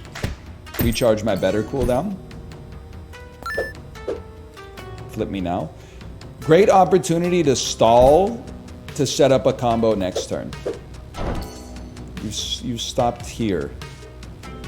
This is not going to be a combo unless I can get you to close the gap a little bit. Yeah, I got to make some space for you too. You know, I could push you. You really think I won't push you up against the wall? Close the gap, and then look at this beautiful combo piece. That's a kill, recharges the cooldown, and then this gets a kill, recharges the cooldown. It does not get a kill. I forgot that 2 is less than 1, but it's still pretty good. I guess I could just push you backwards and try to get the combo off of it. It pushes him all, I thought it only pushed him 1 tile!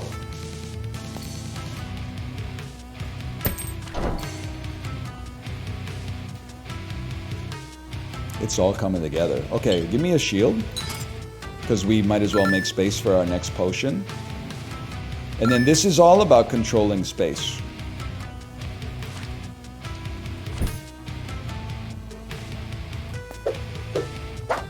Load up the pike.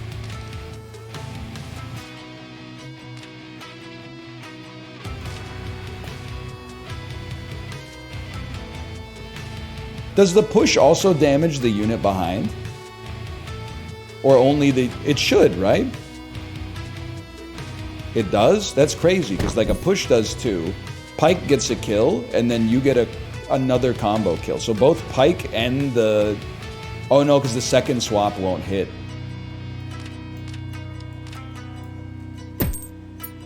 Because I'll have already swapped you. Yeah. Okay. Now he's getting it. Now he's getting it. Strike the furthest target ahead or strike the cell directly ahead. Having a way to deal with long distance units would be kind of sick. Plus I've never had it. Let's give it a try. Long distance units that attack us from far away. Okay, turn him around. You're really like nothing. No disrespect. I would love to wait for an enemy to spawn.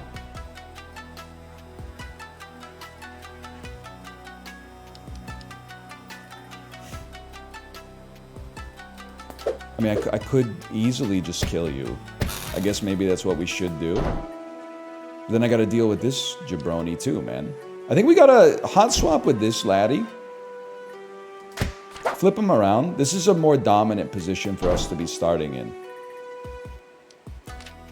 This and this. The pike gets a combo piece. We gotta find a way to deal with this Andrew afterwards though. So you know what we do? Push him first, because this guy can't attack, and then try to set up the full combo.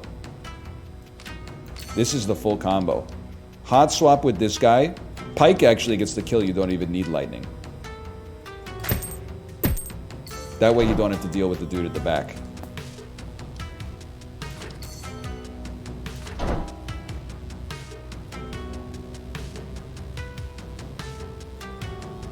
I gotta find a way to deal with you though.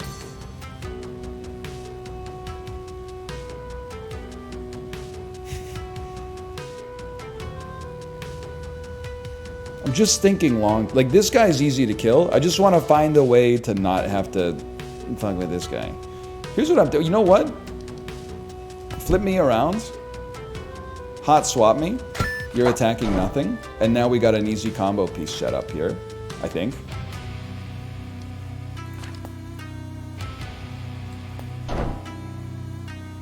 You're going to attack. Gotta think of this. Is a combo already.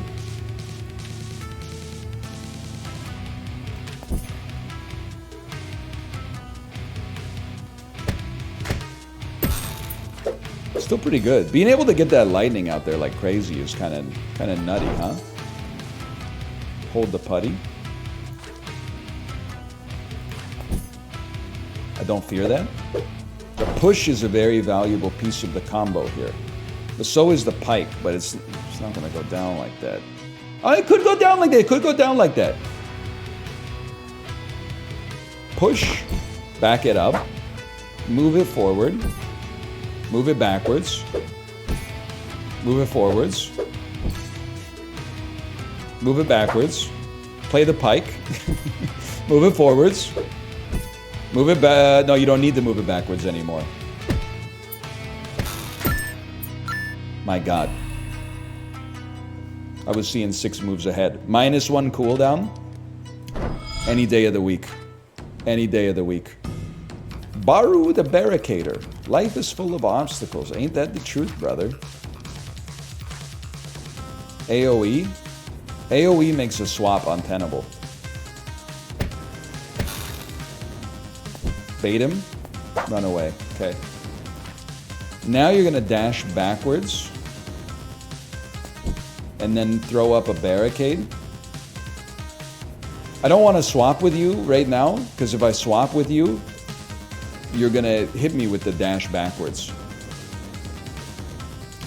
So I think I'm just going to stall you. I can still hit you on the other side of the barricade too, which is, let's just put it this way, it's going to sting. I'm just not sure there's a situation where like I want to be stuck in here with you. You're going to summon a minion.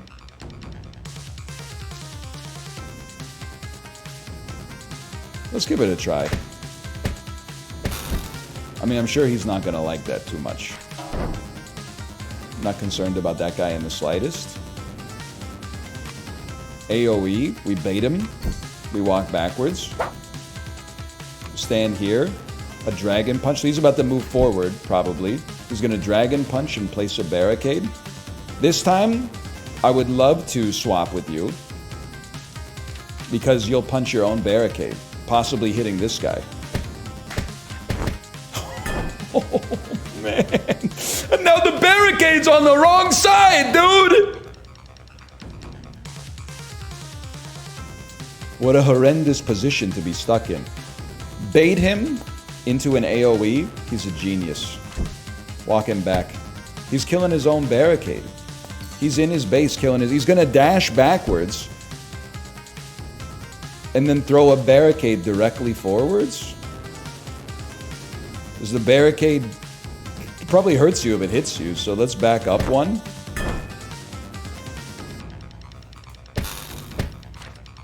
There's really no need to kill that guy now that I think about it. Surely...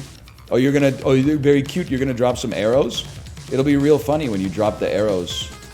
Not on yourself, but like on a barricade, maybe?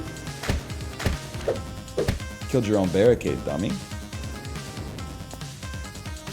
Stall. AoE incoming. That's cute. Enjoy that AoE. Hot swap with you, punch your own barricade. That's gotta sting.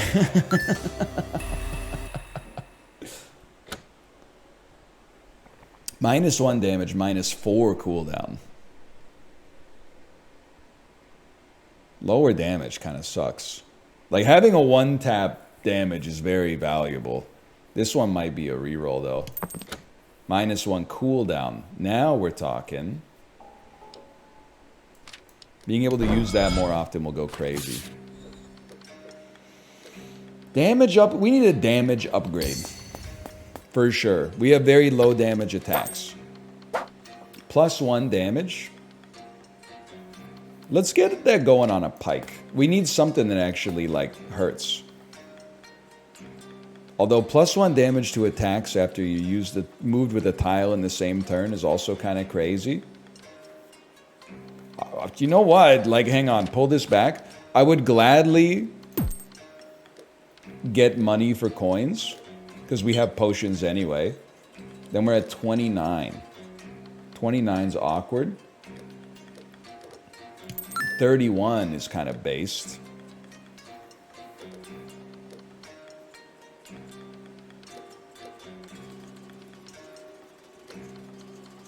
This is a bit of a crazy play.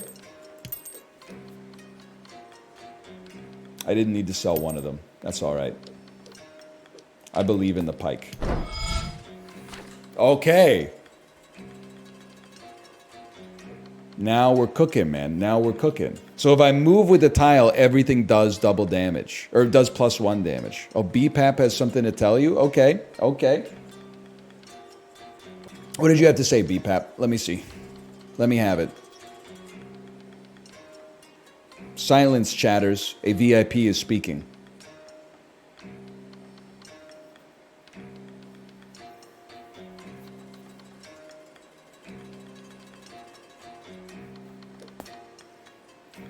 He's got a very laconic demeanor to him.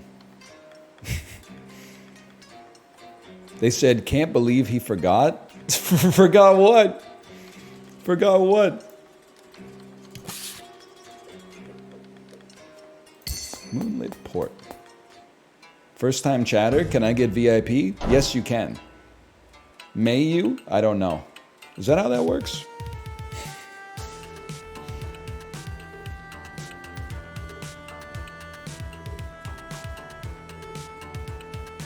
I think I did it backwards.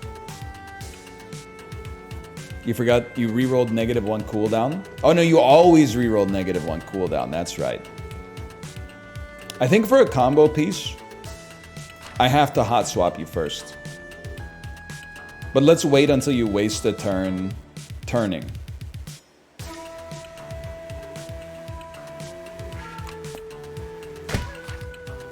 Then we do this. I've made a huge mistake. We should have just killed you. Then... give me this lightning. So lightning will come off cooldown, okay? I mean, you know how it goes, man. It's hard to get the combos when you spawn in the middle of enemies. So I definitely need to work on my positioning. I think we should bait this guy and then wait for the next spawn. Control, like, making sure to maximize the odds that there's 2 enemies in front of me. Hey! Well, you're not that bad.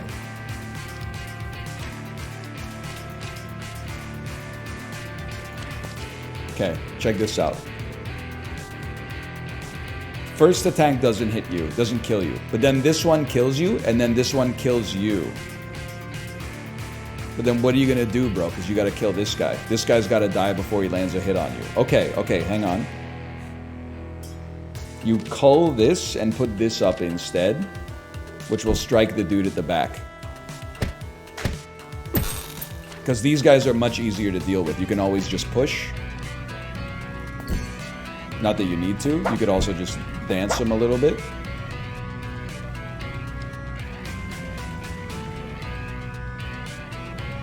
It'd be nice to swap you. Even though it seems how-to basic. We swap you so you end up on the other side, making it much easier for us to get a combo piece.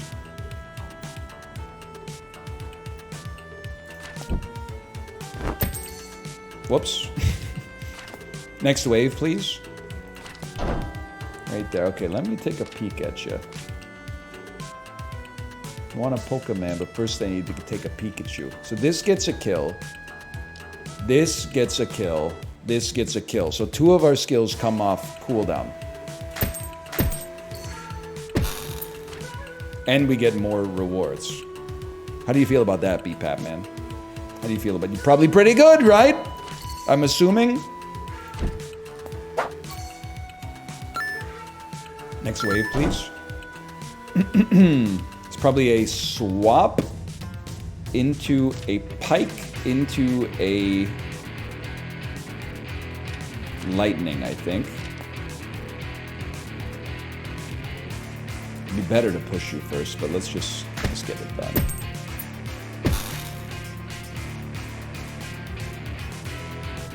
I mean, this is just a bad day for a guy like you.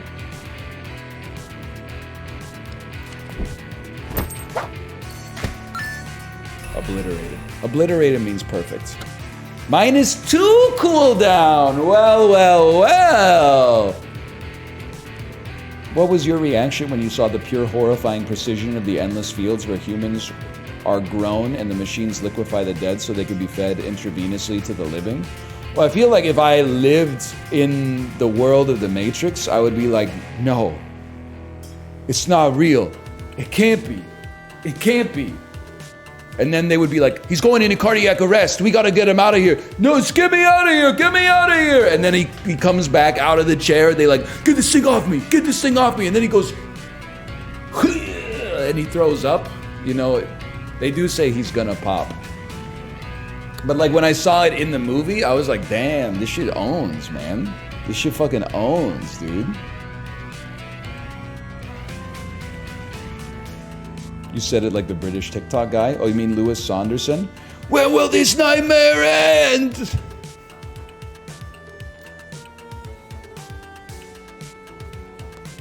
Definitely on. I mean, a low cooldown swap is crazy. I'm gonna do it, man. I'm trusting BPAP man on this one. We are gonna need some damage at some point, though. When they show his puke going through the floor grate, it's crazy. I know, it's so steampunk.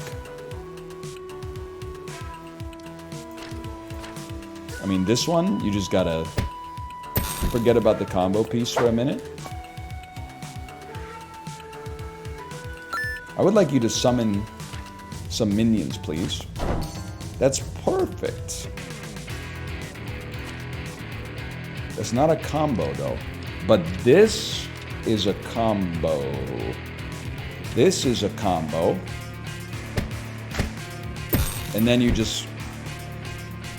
I can't really push this guy up against the wall, huh? I mean, I could push him, but he's still gonna hit me. That stings. That's my bad.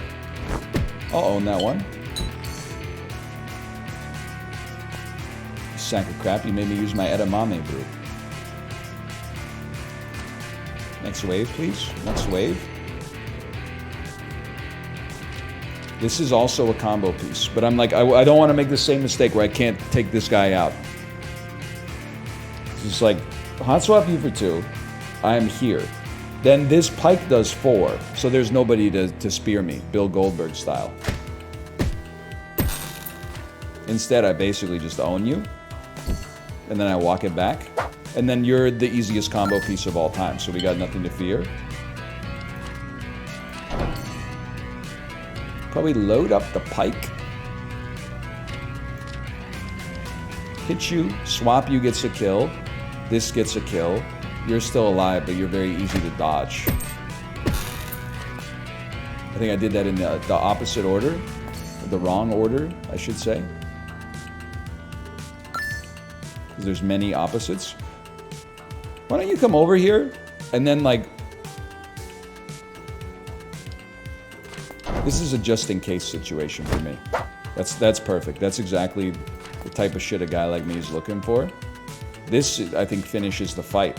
No, not quite. I would need to push you back one to finish the fight, but it does do a lot of damage. Not bad.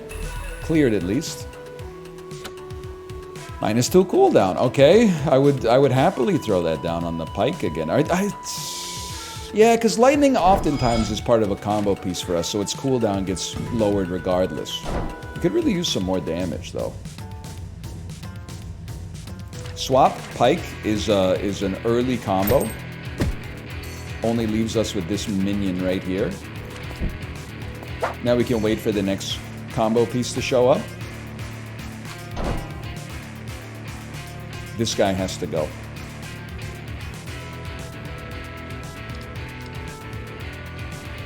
Or we could make him attack his friend. Yeah, even smarter. Just get him to attack his friend.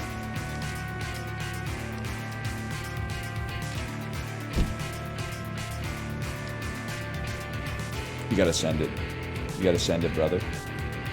No, you don't. You could walk backwards one. Wait for him to have an attack. There's a science to this shit, okay? Watch this. You just killed your friend, dumbass.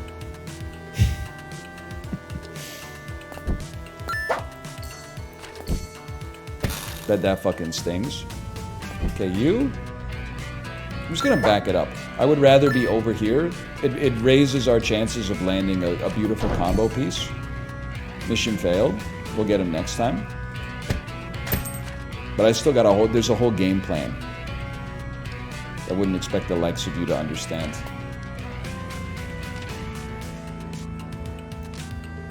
This guy's gonna shoot next turn. So we do a lightning swap.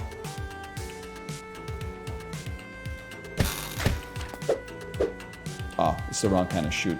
My bad. Why don't you just get killed? Just simplify the game a little bit here.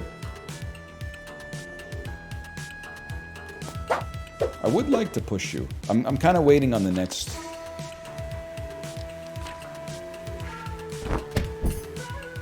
On the next wave, though. If it ever happens.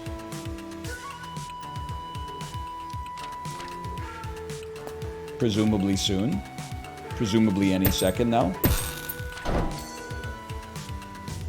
Again, I'm just going to swap away from you. One of my comp sci professors today used the Ringo Starr lyric, if you want to sing the blues, you got to pay your dues today, to teach logic statements. How did he use it to... I don't get it. If you want to sing the blues, you got to pay your dues. If then? Oh, I guess I get it.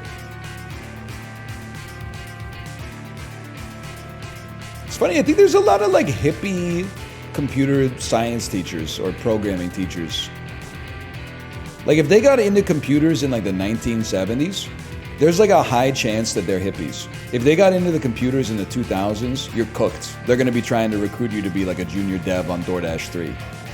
But like if they got into it in the 1970s, there's like a punk rock case there. I definitely had a couple of old hippies that taught me programming. And there were some times I would get mad because they would be like, this isn't what industry is like. And I would be like, how would you know? You've been teaching here since 1991. But anyway. That's not, it's a little disrespectful, but regardless.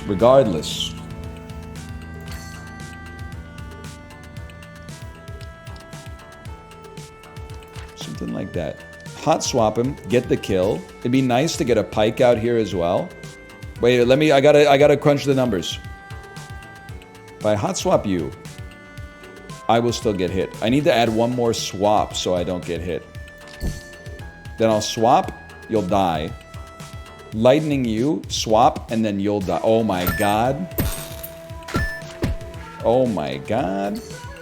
You killed Kenny. Know what I'm saying? You bastards. Oh, man. True, though. They did kill Kenny a few times in that show. More than once, if I recall.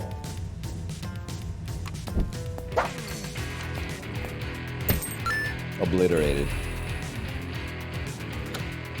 Double strike +4 cooldown. We really don't need it. That's a reroll if I've ever seen one. -2 cooldown. I've been told from the legend himself, you never re-roll this one. Problem is, more than anything else, we need damage on the pike, I think, so we'll just go lower cooldown on this, but we definitely need some damage. I remember in the immortal words of BPAP, you need to have one attack that does 5 to 6 damage. Otherwise, you may find yourself being in a little bit of trouble.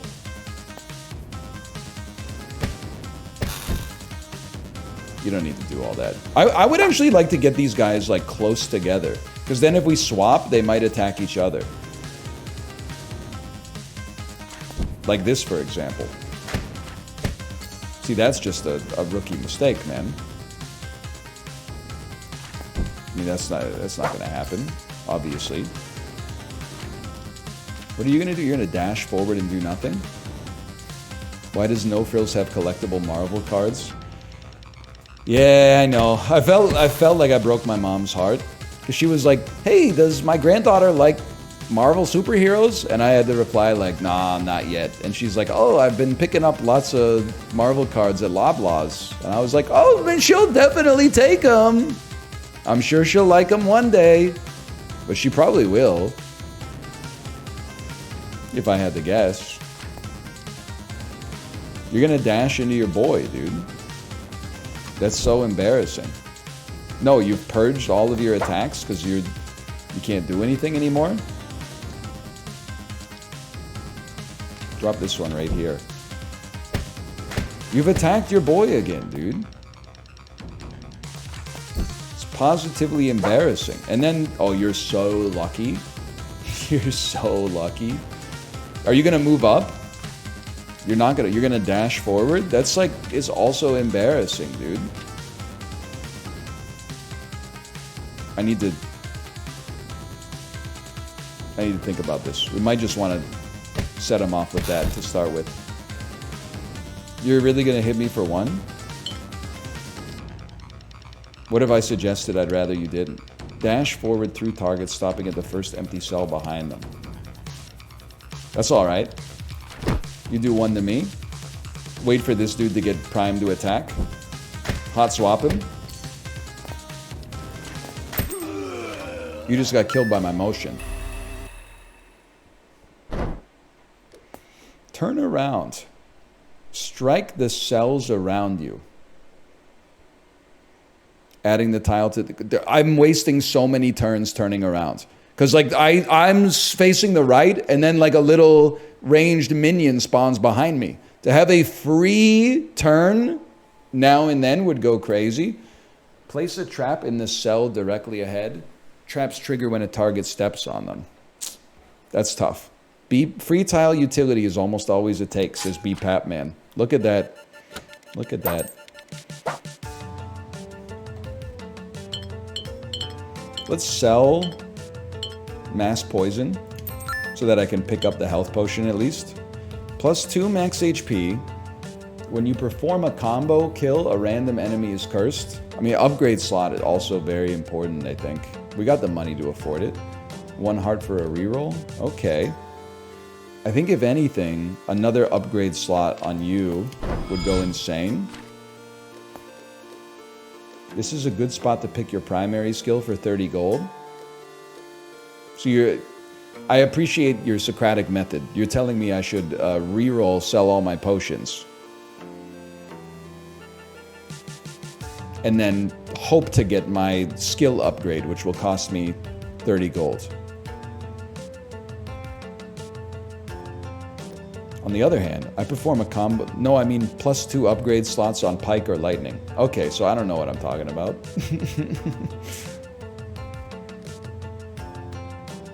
I guess we don't really need an enemy to be cursed. We're doing enough damage just through a variety of low damage skills. Maybe sell... Mass Curse? I mean, I'm sorry, BPAP man, but like every once in a while a student has to deviate from the teacher. I'm gonna take another upgrade on my smoke bomb. I'm taking your advice under advisement, but I'm putting my own spin on it.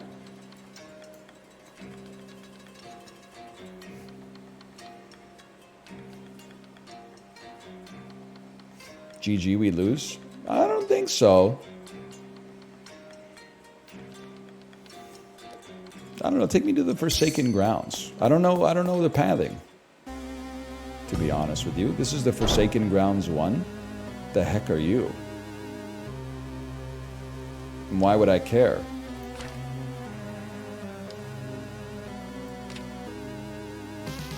You need to keep him alive.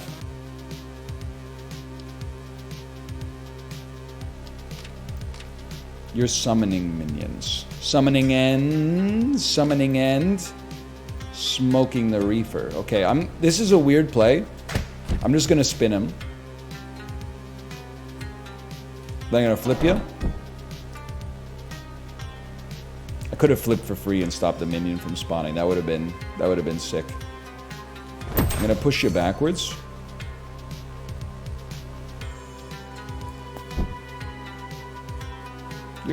That kind is all of a piece, just so you know.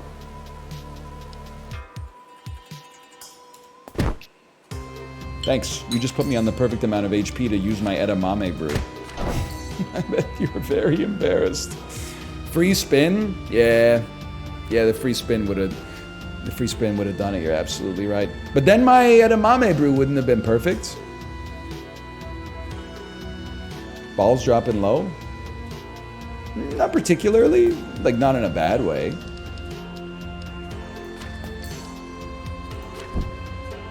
I do want to kill you before you summon a minion. Wait, it does damage to you because the pike would have hit you? Or that because the unit explodes when it dies? Its katana traps the souls of its victims? The enemy is a bomb. Oh, the files are in the computer. I see what you're saying. You say it best when you say something at all, man. There's absolutely no doubt about that. You've made a huge mistake here.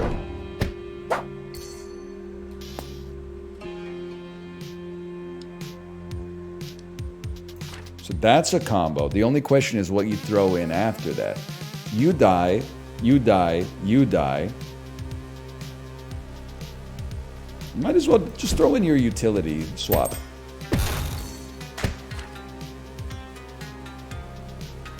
I'll pay to turn around, save the free one for later. It's not like this guy's much of a threat for us. I would like you to summon more minions.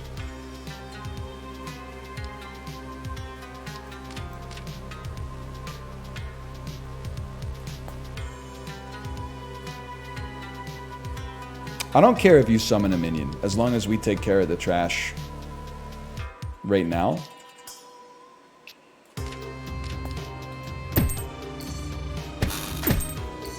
So you don't really bother me.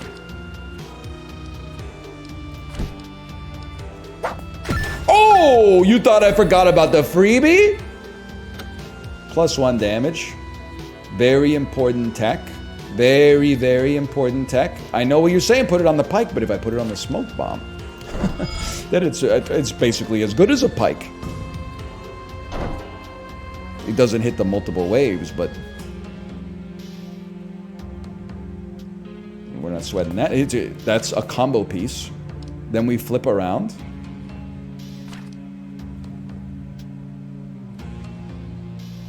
And I think we just flip around.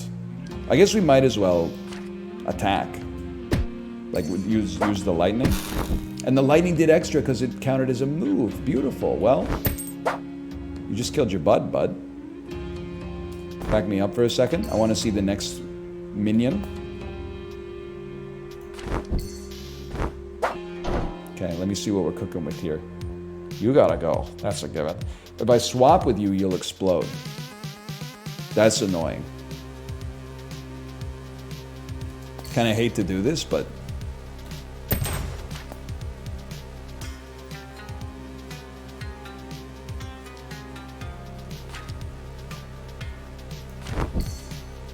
one, 3, and then flip. And you guys are gonna damage each other. Watch this. Ooh, tough luck, buddy. We stall. In this house, we stall. I'm leaving the enemies alive for combo-based purposes. I wouldn't expect the likes of you to understand. This is a 3-piece combo. Look at the utility, man. Look at the utility. And we can start using potions again, too. So you're gonna rush me down, but I literally don't care. I couldn't care less. You're just wasting your time. In fact, I think the combo setup is so easy, even a child can understand it.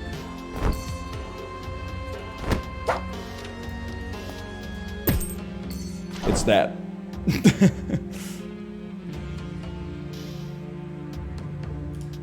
Now this, we have to pike first, so that you don't explode and hurt me.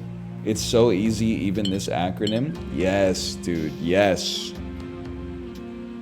User has received Reddit Gould for this post.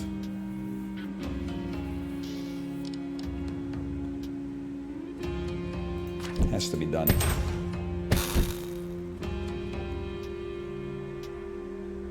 I'll back it up. You know what? Refresh my cooldowns while we're here.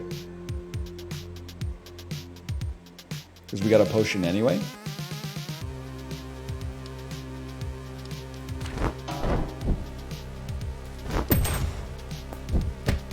Easiest game of my life. Easiest game of my life. Free play plus 3 cooldown. That's a tough one for a guy like me. -1 cooldown. I've been told by Beat Papman you always re-roll it, but to be honest with you, I don't think we can afford to re-roll it in a situation like this because we don't have the gold for it. So I'll just drop that on my sharp turn. It's not that exciting, but we'll take it. Oh, yeah, I do have dice. I had dice. Who's next? We should probably wait for a combo, right? If possible.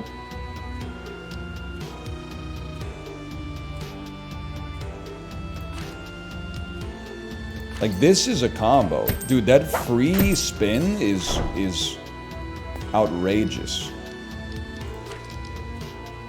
Okay, who's coming up? You're coming up. You're basically nothing. I could kill you, hot swap with you.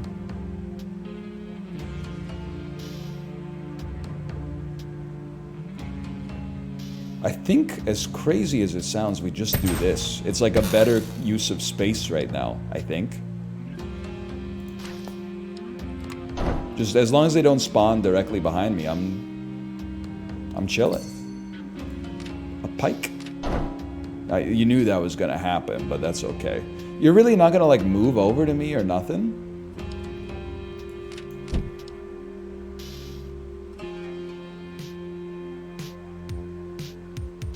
It's a huge overkill, but like, I guess whatever. Now I gotta get ready for the ultimate hot swap. I did not get ready for the ultimate hot swap. Enjoy being frozen for 3 turns.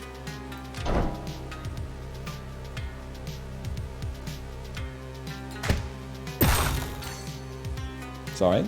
We got potions anyway. I can't get to sleep. So true. Are you talking about... You the kind of motherfucker who thinks about like the implications or whatever? Of diving in too deep or possibly the complications? Yeah, I shouldn't have been standing there. You're right about that. That was a misstep. Unfortunate. You got me thinking about men at work. I made a mistake, but I take responsibility for that. I'm going to say that's my own fault. And you know what? The smoke bomb just keeps getting better, people. Fumiko the Fallen. Are the drums of war quiet at last? I don't know. I'm on mono. What are you doing? You want to get into pike range? That sounds perfect for a guy like me.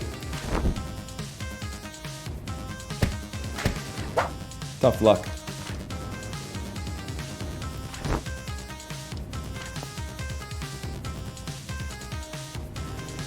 Am I really gonna stall until she does something? Nah, she's not attacking, so I'm moving. Double summon? Have you lost your mind? Terrible position for that guy. You don't want to mess with that, because I mean, for the low cost of free, I'll just send him directly into you. The dude at the back is definitely dead. You're gonna rush up to me. I promise you, in your heart of hearts, you don't want that to happen.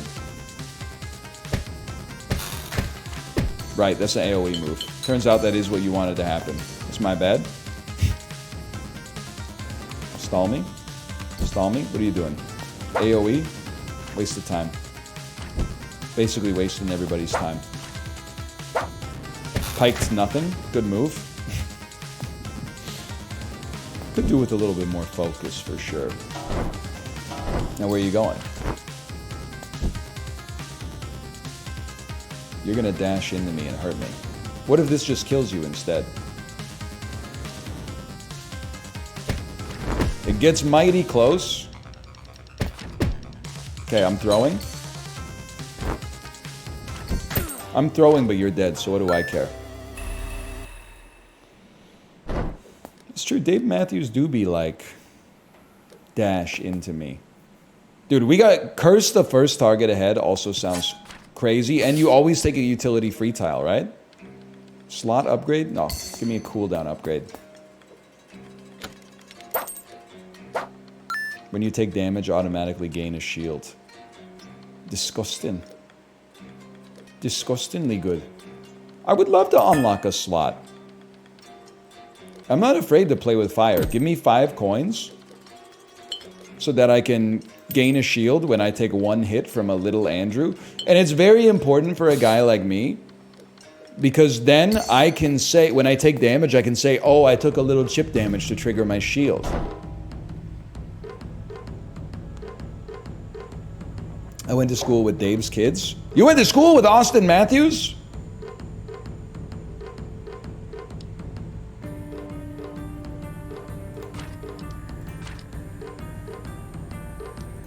Watch this. Perhaps I'd never have to learn what you do. Stand still. Stand still. Push him up against the wall. You've summoned the minion behind me, you piece. When thy kind is all over. And then like a flip at the end.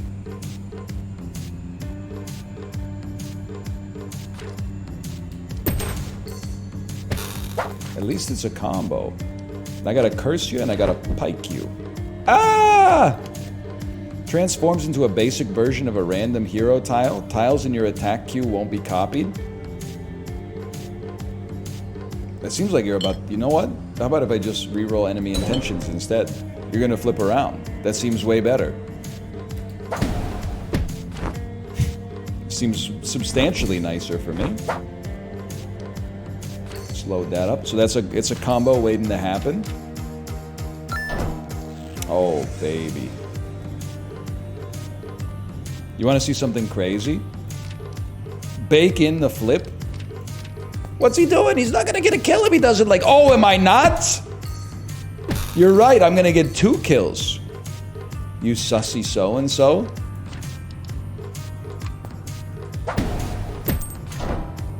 Enemy right behind me, huh?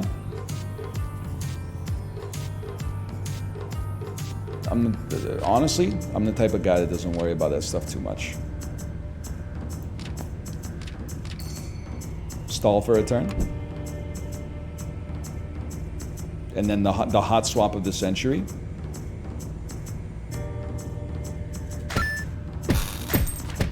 Patman, can you be real with me? For once? Is there an upgrade in this game that allows you to have 4 attacks in your queue?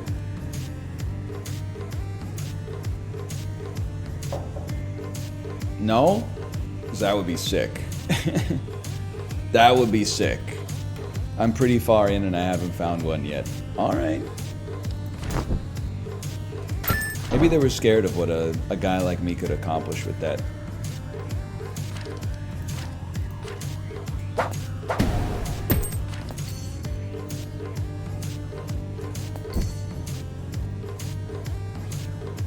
Guess what?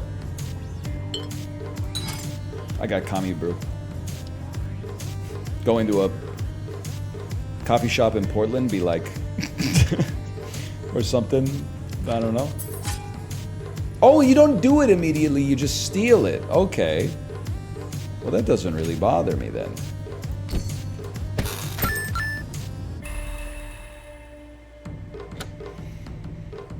+1 damage and +1 cooldown. I certainly think it's the kind of thing I could live with. I mean, like, definitely on Pike it makes a lot of sense, but on the other hand, look at my smoke bomb, man. Look at my fucking smoke bomb. Pike, please? Please on Pike. Please, we're begging you. Okay, fine. I guess Pike will often get a combo, too.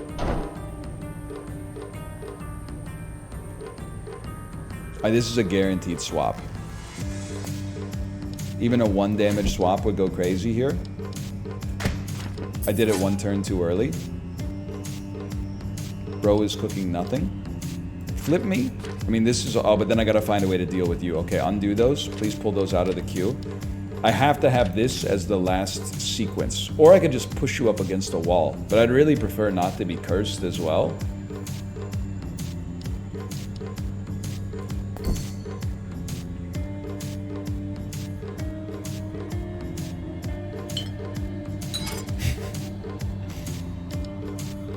Seems like that won't be happening. Combo on the pike. Sensible. Sensible chuckle indeed.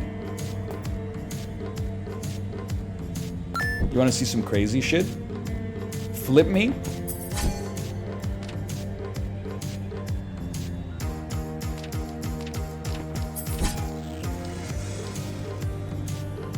Free flip into pike is a double kill.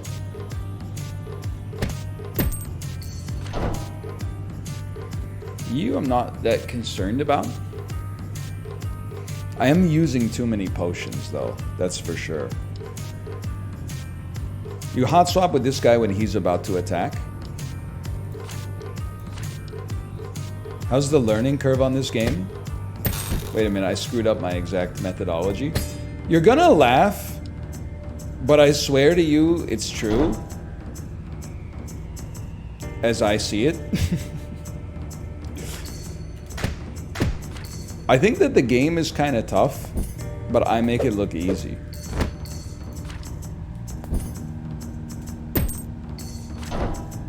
Maybe there's a little cope involved there, but that's how I see it, man. That's how I see it. I think when you're just kind of goated with it, like I've had a tendency to be in my life, then it's easy. I need to wait for you to attack. You take a long time to set up. I think it's an amazing game, though. I would really recommend it. What are you taking from me? My pike. That's perfect. Any chance you guys would both like to attack on the same turn? Nah, I could have moved one and then maybe finessed it, but still, the swap into a flip into an attack. I killed that guy, but I left you alive. All right, take your time. Good, good. +1 damage.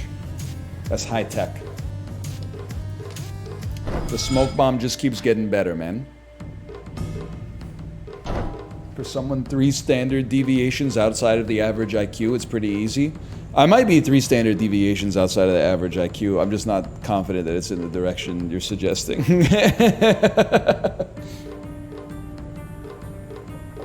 I know this isn't how IQ works, but I would say it depends on the task. You're a little piece. You're the highest priority, actually. Flip him, swap him, shoot him. And then I will simply move. I will simply flip and move. And then it'd be nice to get a 2-piece combo on you.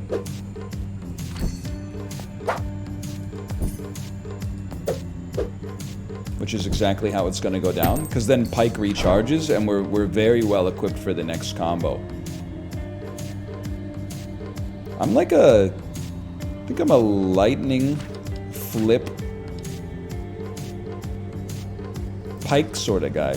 It makes you one-tappable. Oh, but then the pike is not going to be part of... it's okay. Oh, because I moved, it is a combo piece. Never mind. So yeah, it's a little tricky from time to time. Curse swap is a combo. Never mind. Maybe in the opposite order.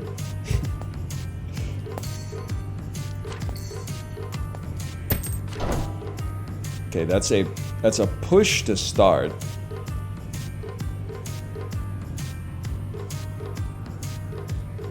Just take him out. I didn't want to see him anymore. And then a swap. I want you to stay right there so that I can swap and then pike for a triple kill. The man is cooking, dude. You guys want some cooking? Yes! Corky Romano.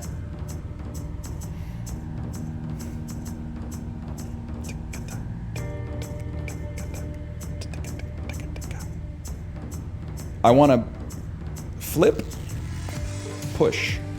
No, I got to find a way. Maybe a swap is better. Preload a swap. Preload a pike. Then load a swap.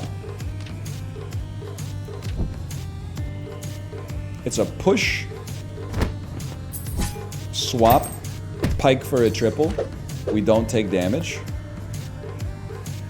I really don't care. As far as I'm concerned, you're already dealt with. You're just a combo piece waiting to happen. I'm just a notch in your bedpost, but you're just a line in a freaking song, bud. So, like, don't try that shit with me, okay?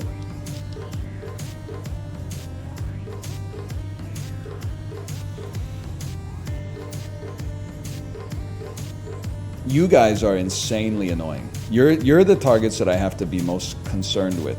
So if anything, I'd like to like push you, swap with you, pike. Yeah, okay, hang on.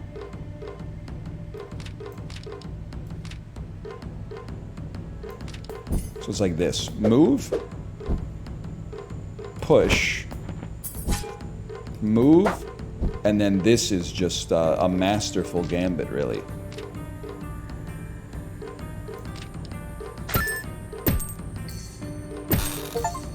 I've received a Steam achievement. Kill 4 enemies in a single turn. And this is good? You're telling me this for the first time? Obliterated. Poison, but +2 cooldown. I understand the value of it on pike. We just don't have the upgrade slots. I think it's a reroll.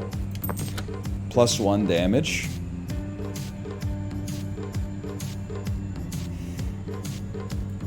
It's good, pretty good. Pretty good. Santo the Stage Master. Curse him, pike him, and shoot him. Now you're gonna take one of my own attacks. Now we gotta think fast. You've taken my pike. Not a problem for a guy like me. I'm gonna swap you and then turn around. Damage you. Pike you. What the hell is that? Drop the curtain and go to the next act. Act 2, Mirror Clash. He's gone, bro.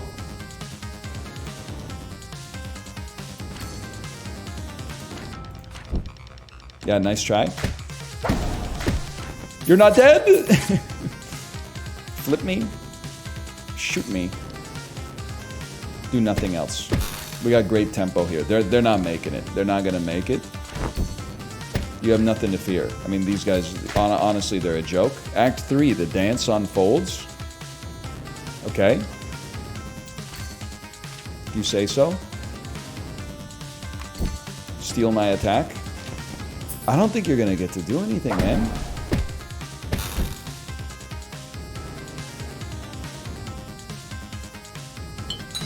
Why not?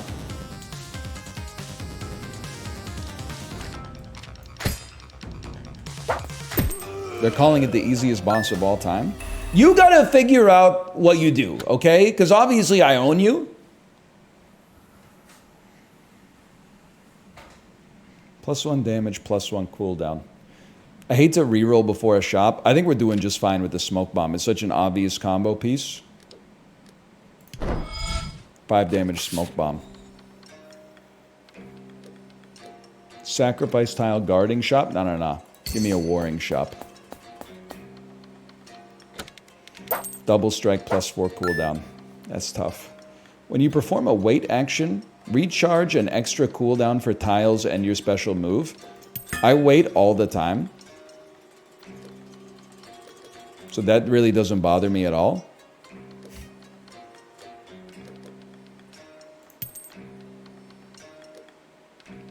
No reason to reroll. Send me. Ieyasu's Garden.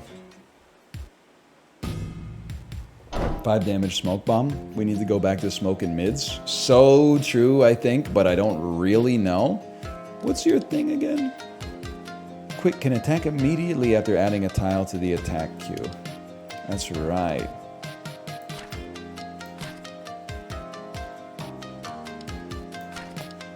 Pretty sure your life is over.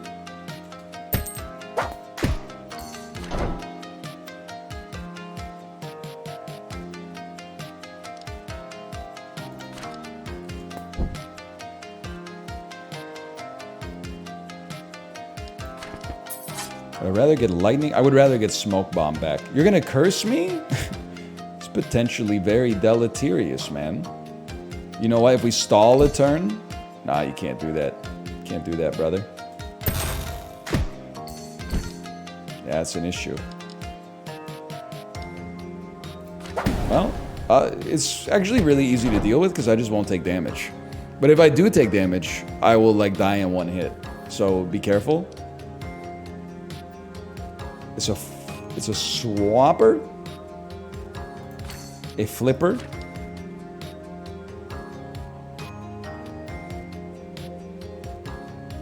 and I'll shoot you from afar.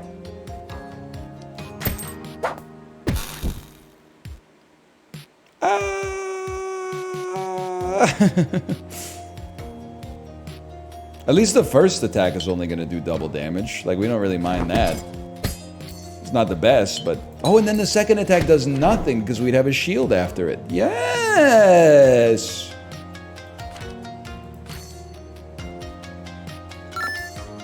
Okay, so first off, you're dead.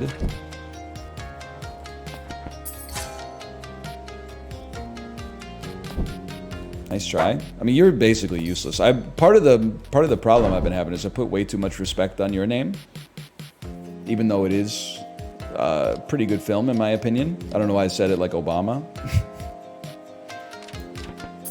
Okay, you've stolen my curse once more, and you're gonna use it immediately. It's okay, because we'll do this. You're gonna summon some minions, but that's all right because my money grew. And then we're getting ready for the combo piece right here. That's a real issue for you. First off, you guys are toast. Secondly, you guys are toast. Oh, I did take some damage because I forgot you explode, but still. Okay, you're cooked.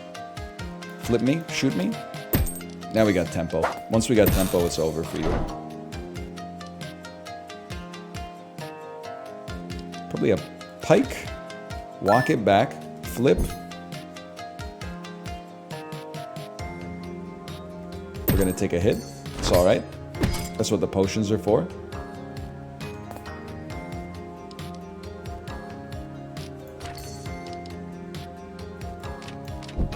I don't want to, because I think you're screwing up our ability to place a combo, but whatever. Get swapped, flipped, and shot. Then you. Nice try. Wait for the combo piece to set up. You guys are insanely annoying. This changes everything. It ends today. I would really like to... Well, you know, you could always swap this fool so he takes the damage instead. In fact, okay, I got an idea. Put a swapper on the front of that thing. This is not the right way to handle this, but whatever. The insta flip into the you die.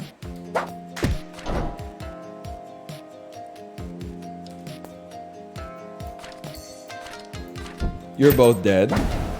Our cooldowns are gonna... Oh no, we don't need cooldowns because it's already over. -1 cooldown. Hello, honey. Hello. You were saying da-da, da-da. +1 upgrade slot, -1 cooldown. You already know the vibe.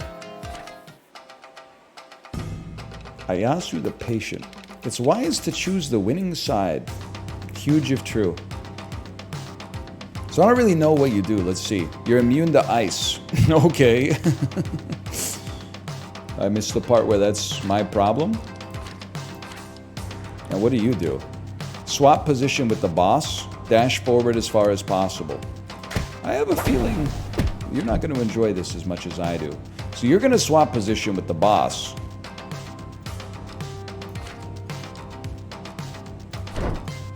Okay. Every turn that this is in the hopper, does it gain 1? Yeah, that's the problem, because you're going to attack your shield for like 1,000,000 points. You got a real issue coming up, buddy. Yeah, this one's going to sting. I did cause my own attack to fizzle. You're going to swap positions with the boss. I'm the type of guy for whom that doesn't matter, because I have a pike. I know what you're thinking. Sissiness pot and pike. I'm here to tell you, it is a pike, brother. It is. Actually, I would rather not. Well, whatever.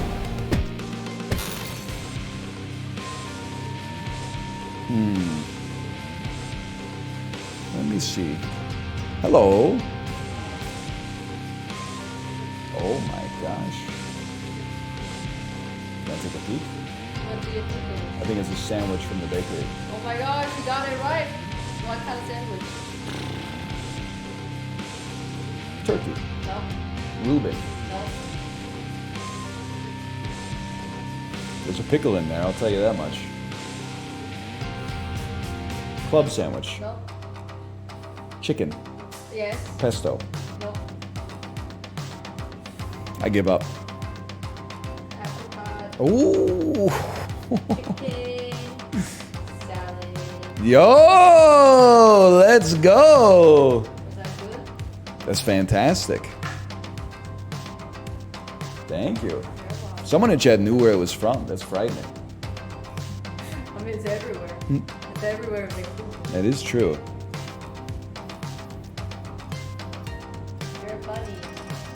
How everybody knows about Brecca. I guess that makes sense because every time I go inside, there's a 35-person lineup. But I'm a bunny. Look at that. Hop, hop. Gleep. I'm there. She's gleeping me, or glorping me, whatever it's called. Lord.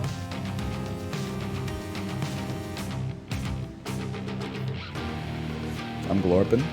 Chills. And then she glorped on everyone. Thank you. You guys got some serious problems. Watch this. I'm flipping, I'm swapping, and then if your boy had still been alive, you would have just shot him. Now I gotta have a swap ready for you, bro. This is a problem. Yeah, because you're about to attack me. That's no good. In that case, I don't need to have a swap ready, I suppose. Well, I guess I could just swap, and then, no, well, whatever. You iced your own dude. Get cursed, get piked. Just give it a second. Please do not swap positions with the boss. This is a big one. And then flip me. And then hold the other swap. Then, like I'm just being real with you, brother. I don't know what you're gonna do. You're gonna swap positions with the boss, but you got another minion in your way. So like, what's that gonna do? Well, now he's dead. That's gonna ruin my life, I suppose. No. Swap with this guy, curse, pike, and I'm pretty sure your life's over. It's that easy. We're on the final boss, man. Pretty clean. Randomize the tile into a new one. All upgrades will be randomized as well. That's a little spicy. Heal 1 HP when executing a triple combo kill.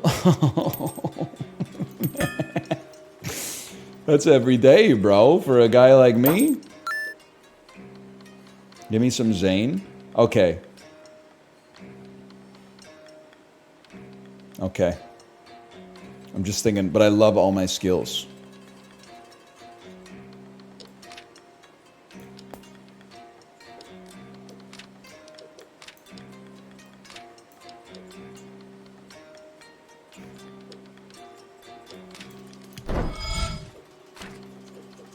Dash forward, strike the first target ahead for 3. That seems pretty good. Kind of a long cooldown, but still. That seems like a great roll. Can I get B. Papman's verdict on that?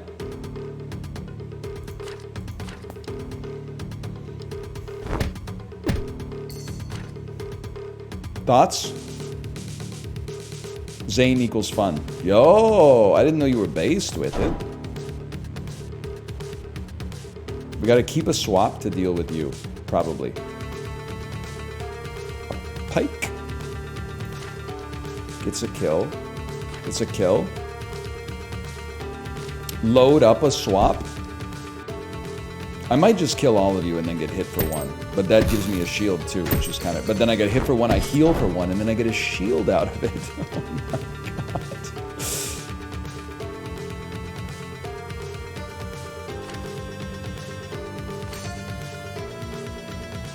I know what I'm doing. Take the combo. Take the double kill on the spawners.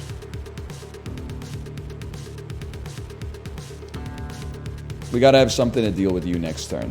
Which is not really an issue at all, but I also have to have something to deal with you eventually. I don't really want to push you. Actually, I think I do. Oh, I can't, because I just did. Alright, well. Enjoy your dash, then. I got a shield anyway. I gotta deal with this guy, though. Okay, get him out of my face. I'm in your face. Thinking this is gonna be a flip pike at some point. Probably, like, right here. Maybe we hit this guy for a few first. No, it'll kill the guy at the back and get a 3-piece combo, and then we'll heal for 1. Oh! And you guys are very easy to deal with. You just gotta control the space. You gotta leave it a space. I know what you're talking about. Wait for a turn to get extra cooldowns back. Okay, this one's a little nasty. I think on this one you gotta use a push, which then allows you to do that, which then allows you to do this, which then allows you to do this, and then you get the pike. And then you're gonna get hit for 2. But that's just the way things go sometimes. Move him. Move him back. And we want a 3-piece combo if possible. It's gonna be like a strike. Let's give it a second. Strike. And a pike.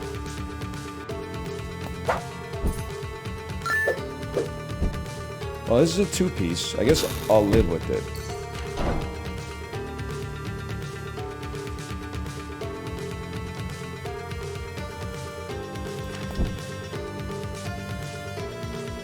Let's get out of my face. You big disgrace.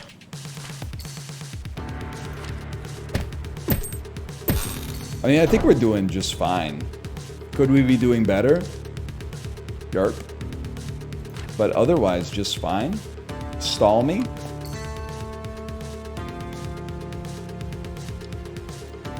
Stall me. I really want the pike out there. No, I don't. I need to just kill you, bait you, play the pike, walk forward, double kill.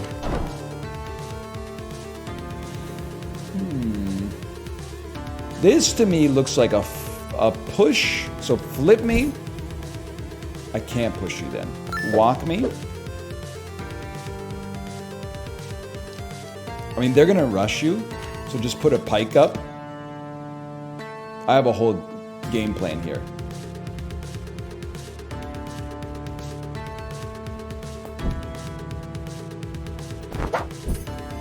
Are you seeing my game plan come to fruition? Then, the 3-piece combo's built in.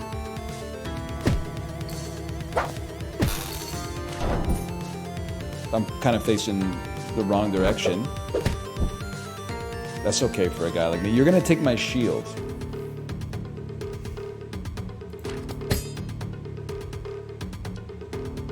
The swap. Pike. It's a 2-piece. It's nice to get a 2-piece. Now you're on wave 10 of 10? Oh, so you guys are washed. Okay. Use one of these. I could basically do anything. There's nothing you could possibly do to stop me at this point. And then we got the boss. Dude, we're gonna make it. We're gonna make it. Green potions are healing. -2 cooldown. It would be nice to curse the boss more often. Please move cam bottom right. It's coming from B Papman, so I trust it. You're right, there's some stats up there, including the length of the run. Okay, the Shogun. The Shogun is in the building. That's my highest damage setup. You're gonna mirror my position, which I think means I'm gonna swap you and then you're gonna swap me back. But facing the wrong way. Now you're gonna get a shield. I think I remain somewhat unconcerned about it. You're gonna swap me again? What do I care, man? You're gonna move backwards? Curse is about to pop off. You're about to do 2 pike damage. I'm sorry for phase 1 of a final boss. You gotta be coming with something a little bit spicier than that. Now summoning some minions, that's more like it. Write that down. Give me the free hot swap. This sounds crazy. Stall me for cooldown support. Stall me for cooldown support. And then drop something like this on him.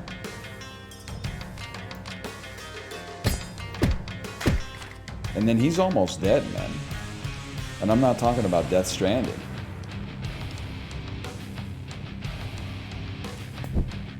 Whoops. It's fine. You gotta leave it a space. Okay, phase 1 complete.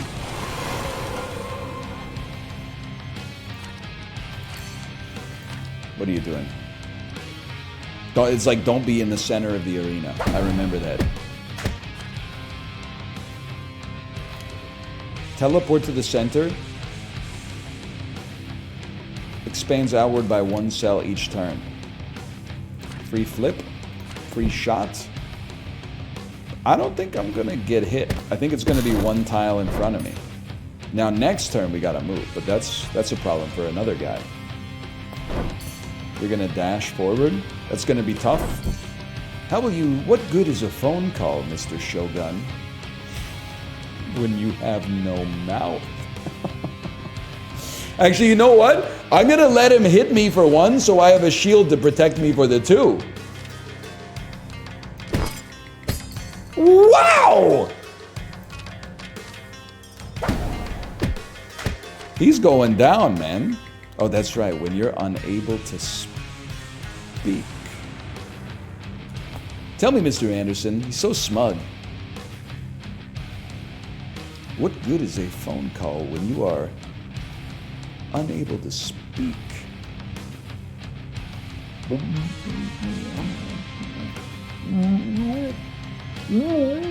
He goes back against the wall. They lift up his shirt, and then they put the little slither thing. It slithers in. They put him down on the table. It slithers into his belly button. That thing is real. You know what I'm... Oh, what a movie, man. What a movie. You're going to dash forward and then mirror positions. All right, here's the thing. I'd rather be like facing you at the end of this. He's a stud, man. He's a stud.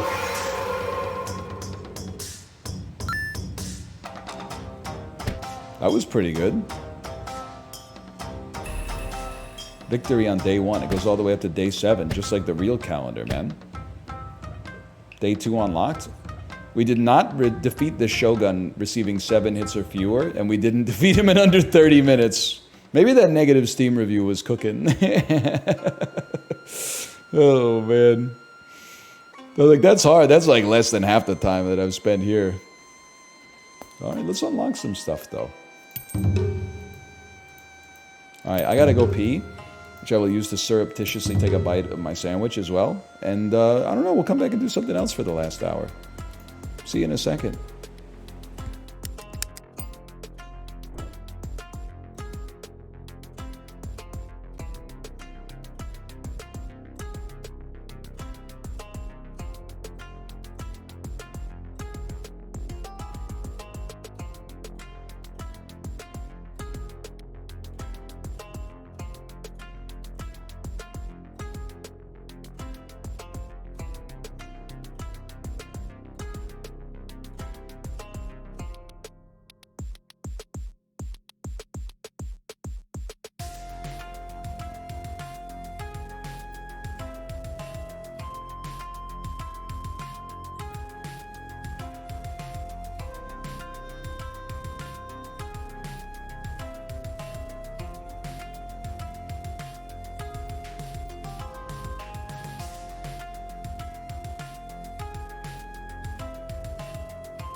Wait, is Papa's hot doggeria real?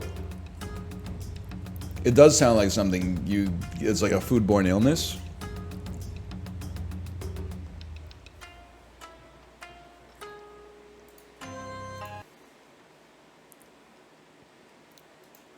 Steam. Papa's hot doggeria. It's fucking real.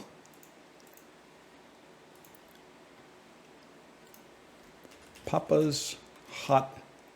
Wait, it's not real? 1 second. I'm looking at all the Papa games. There's Papa's Freezeria. That's it! It says check out other games in this franchise. And it's the only game in the franchise! On Steam, at least.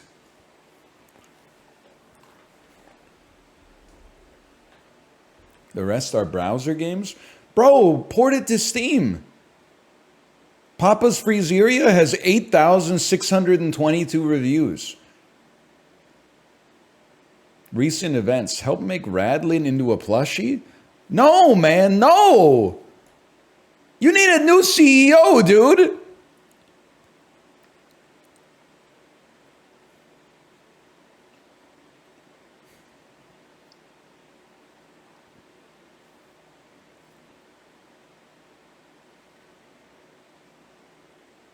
99% positive reviews, too.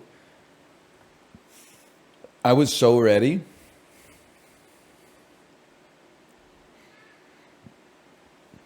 You grinded this out in the computer lab when you were a kid. I'll be honest with you, this probably came out when I was in like my third year of university, which is crazy. But that doesn't mean it doesn't hit hard. I just personally prefer a Steam version than a browser version. But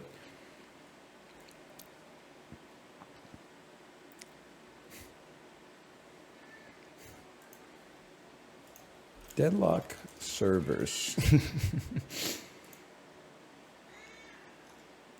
Server status. Server times, North America, Monday to Thursday, 5 p.m. Eastern time. Fuck you.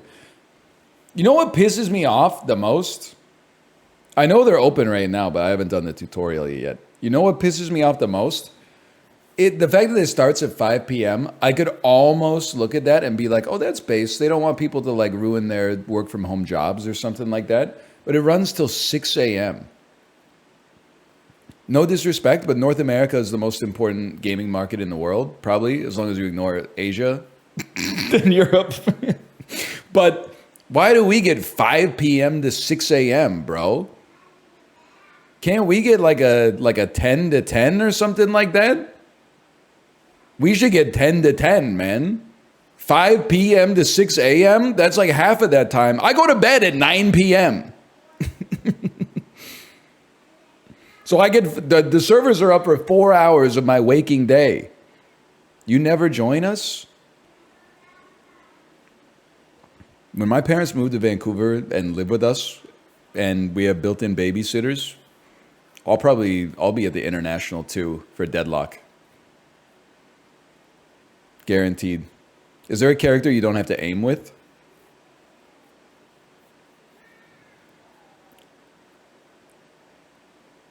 No? Abrams. Kelvin. Kelvin farmed a 13-minute agility up on Abrams. Tomorrow.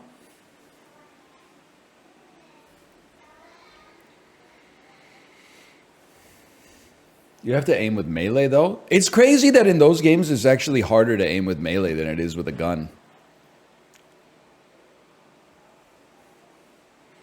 You make any YouTube exclusive content? I try, but like I'll just tell you, like the last 2 weeks have been decroded because my daughter started. First, it was a long weekend. Then she started kindergarten. But kindergarten, the first week was like Monday was Labor Day. Tuesday was no time. Wednesday, Thursday, Friday, she went for 2 hours every day. This week, she goes for 2 hours every day. So like basically as soon as I finish the stream, I'm usually on dad duty for a long time and don't have time to record Slay the Spire. Starting on Monday, she's in school normal times, which means that I am going to have more time to record YouTube videos in theory. I know there's some cope there, but more time to record YouTube videos in theory than I have had since September of 2020. Which is still not a lot of time, but it's a lot relative to right now. I'm like, every time I feel buried, I'm just like taking a gulp of next week's oxygen.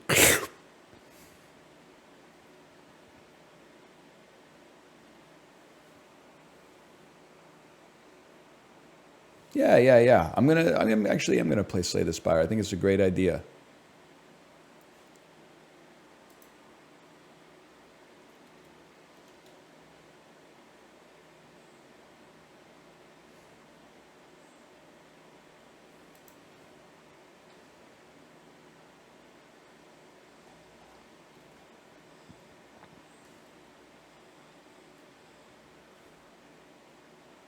Once I remember how to do like anything. Okay, here we go. What is it? Now I got 2 browsers open. I've raised the degree of difficulty even more. Teach me how to be good at the game. Well, honestly, without tooting my own horn, I think if I was playing as the defect, I might have a chance. But like playing as the watcher, I don't know. The conventional wisdom is stance, but I prefer to just build into divinity. Yo, Slay the Spire hits like crazy in stereo, dude.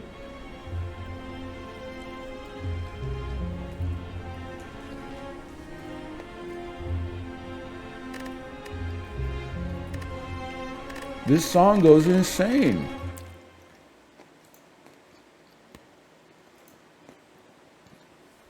Ghibli, I hate to say it, but they were right.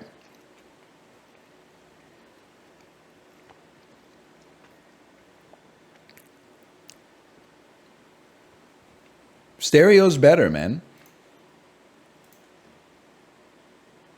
I feel like Mr. Beast just paid for me to go to an audiologist. And all I had to do was eat a Feastables These Nuts chocolate bar on camera.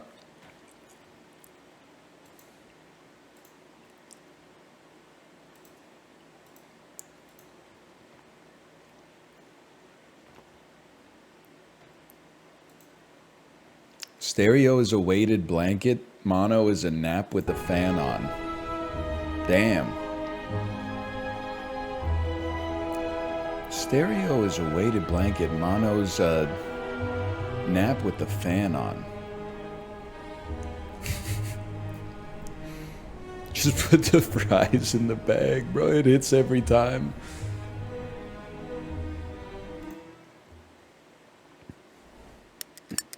But it's not, because I like stereo and I don't like a weighted blanket. All right, gamers, we have 39 minutes for a Slay the Spire run, and I do have to finish on time. So I gotta send it, okay? Step 1, 7 max HP for a rare. Thanks, I hate it. Honestly, give me a Conjure Blade. I don't know. We'll go crazy with it. We'll go crazy with a Conjure Blade. Ragnarok? I think Ragnarok is a joke, man. I think Ragnarok is... It's not as good as it needs to be in order to justify its prodigious cost. Now let me take a look at something here for a second. I can do 33 damage to you. Forget Conjure Blade.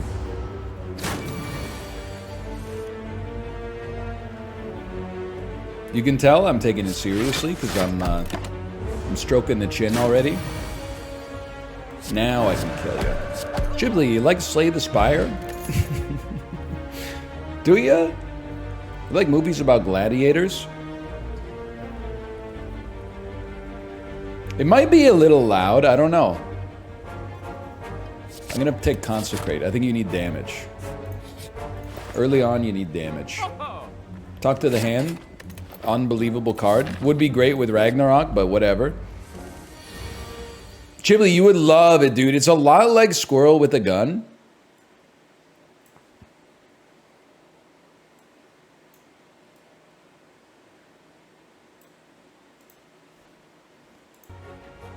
Now we're talking. You know what? Give me a 2-cost or a 2-tap Expunger Marty. And then, yeah, it works pretty well with Talk to the Hand now that I think about it. Speedrun, by the way. Oh, I had to change my audio settings, man. What do you want from me? People were saying it's too loud. Now they're going to be saying it's too quiet. You know how it goes. Let's take a tantrum.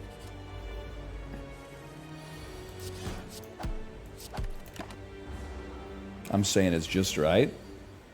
Damn, your baby bear posting. I love that for you.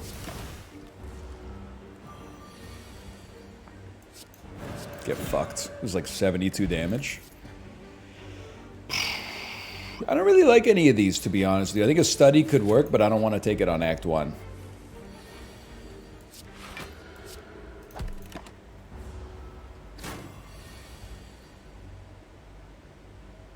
$43 damage. If I erupt, you're on 37. 25. We're not even close. We're not even close.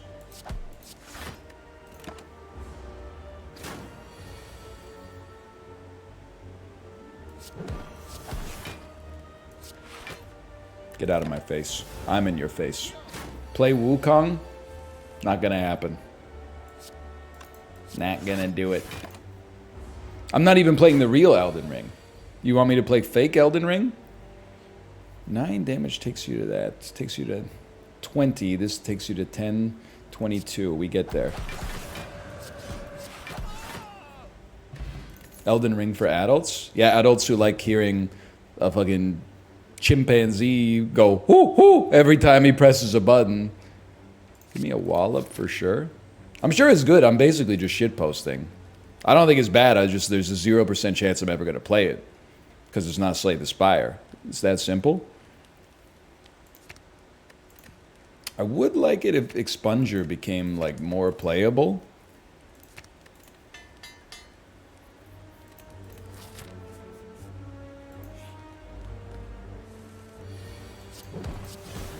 I think we want to go in. We want to go in on you, man. What's your opinion on Planet of the Apes? For it. I would say overall for it.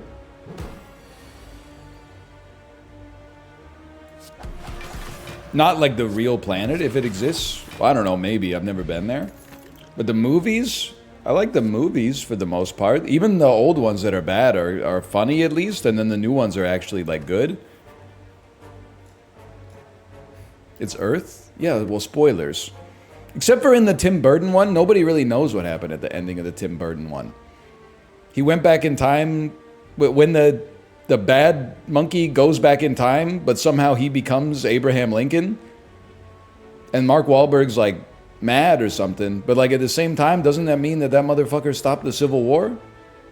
You're telling me that the bad monkey from Planet of the Apes 2001 wrote the Gettysburg Address and drafted up the Emancipation Proclamation and shit like that? It seems like we should be rooting for that guy, dude.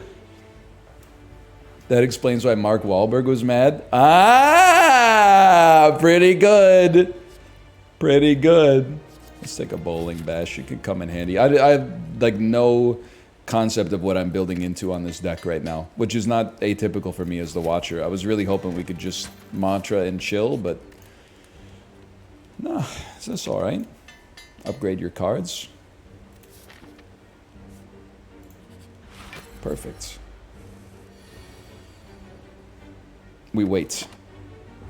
It would be great to play a Conjure Blade on the next turn, please. Beautiful. Play a huge Conjure Blade, and then, well, now we're going toe to toe. Whoo! Let me get some vulnerability on you. That's crazy. Chibli, are you seeing? This is a video game right here.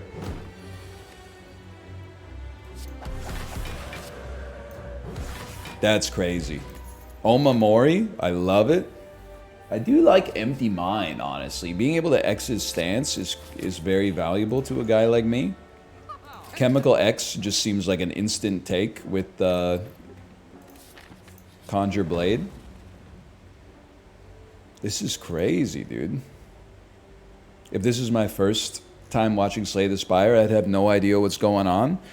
Guy watching Dune 2, man, I'm really glad I saw Dune. Otherwise, I wouldn't know what the fuck is happening right now. What are you talking about? Of course, man. Could transform, but I think I'm in my remove phase right now. 17 cards, pretty good, but it's a little thick. We could stand to improve it at least. Yes, this is not beginner content. I occupy that strange space in Slay the Spire content, which is like not for beginners, but also not for experts. I'm just kind of like, I guess at the end of the day, I'm just kind of like a guy.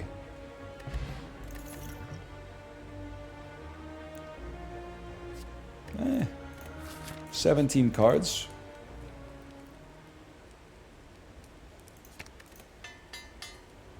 Now, we win this fight easily if we get to play a big expunger. That's a pretty big expunger. I would rather at least get talk to the hand out there, though.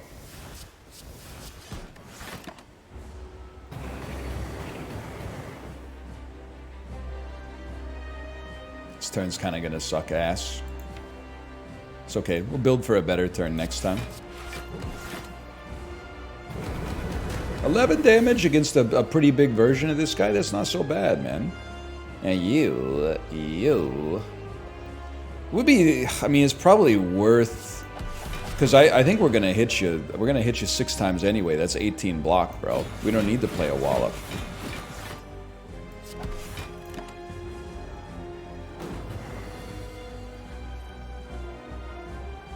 Even this is 9 block for 1.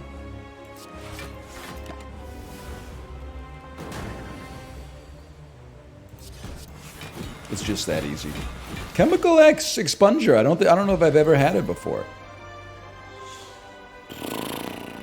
Lesson Learned has to be like the best bad card in the game.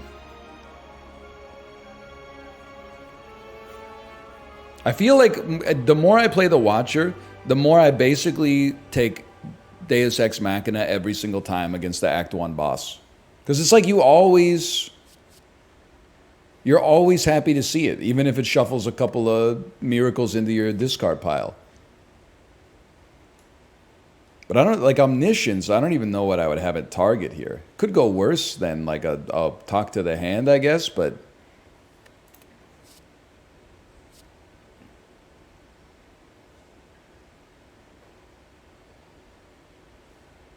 I mean, it could help out Conjure Blade. Here we go. Let's argue.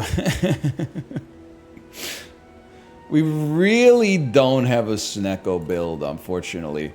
Busted Crown is like bad for sure, but like Runic Dome means I die. Like, it's not, this just isn't the build for it. This is too hard for me to do while I'm streaming, I think, so I take Busted Crown. I'm sorry, unfortunately, I think it's the right play for a guy like me. I don't have that kind of like encyclopedic knowledge, okay? On this floor, I would love to hit a relatively late shop, but you know what? Let's Elite Max. Maybe we got a chance.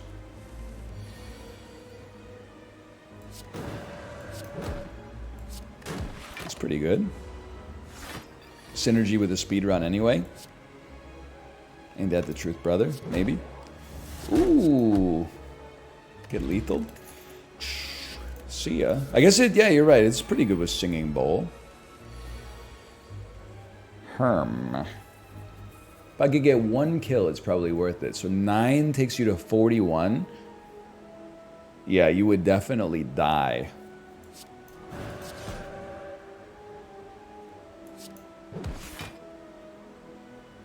We can certainly live with that. This we're not as stoked by. Or with, I suppose. Some of that. All right. Nope. Thanks for the health. 187, ride or die. I think I'd rather save our money for now. I could see a Ritual Dagger popping off. I could see us getting a lot of value out of adding some blocks. We either remove all strikes, receive 5 bites. We've only got 2 strikes. I take a refuse on that, but that's going to be a controversial issue for sure. I accept the controversiality of that, and I move on.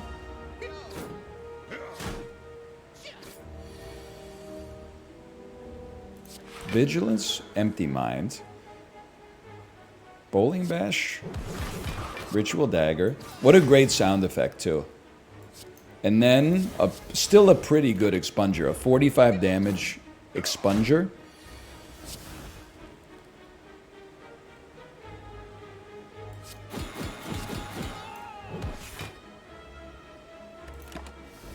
We take those. I reject your controversiality and substitute my own. What is that from? I'm joking. I'm 35 years old. Okay, you should go. I should be using potions, though. I do think I have to rest, which negates the whole reason I came in this direction to begin with, but...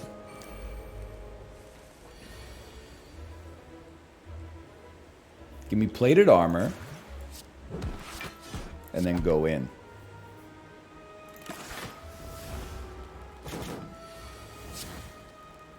Vigilance. Empty mind. Talk to the hand. Because the face don't want to hear it. Honestly, I think I'm a different kind of beast. I burn Ritual Dagger to not take any damage.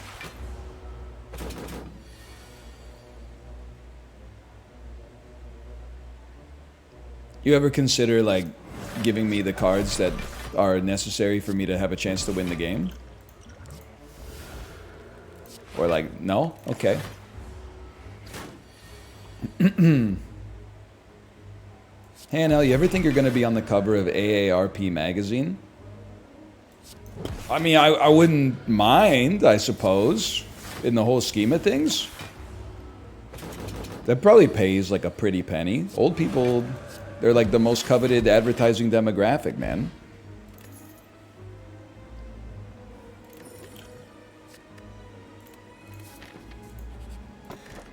Bag of prep and smiling mask. Now we're talking.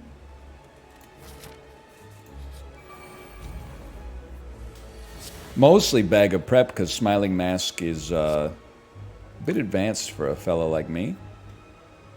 I think this is like you're gonna consecrate first, but then like take an attack. I would happily throw a second wallop out here, man. I really want to save my miracles for the Conjure Blade if possible.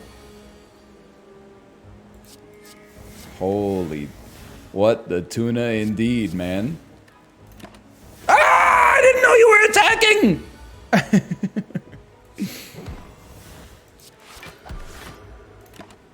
I thought he was guaranteed to summon minions on that turn because we took care of the minions on the previous turn. I think it's like expunge. Erupt Ritual Dagger. Okay, we're still alive. I would recommend reading. It's a 20% chance to attack. Start each combat in calm. You just broke my brain, to be honest with you. I didn't know there were percentage chances to attack in this game. I thought that everything was scripted, like the NFL. That's crazy.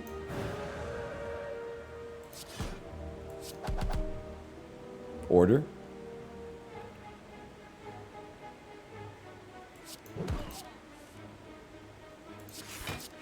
Thy kind is all of a piece, man, but whatever.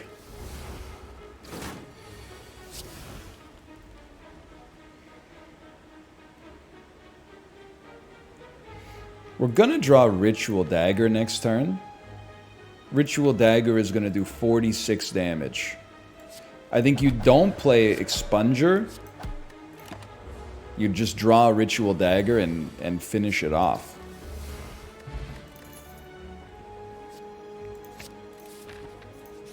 Rest. I didn't know how good we had it in the era of the McFlashbang. The heck is a McFlashbang? You appear to... Gen Z's trying to cancel the secret menu at McDonald's? Trying to cancel the what?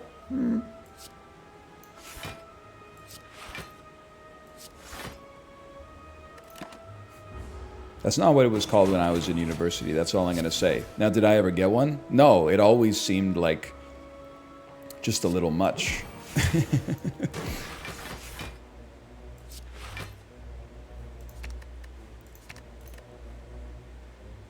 I mean, like 2 burgers mashed together? With a little chicken patty in the middle? Okay.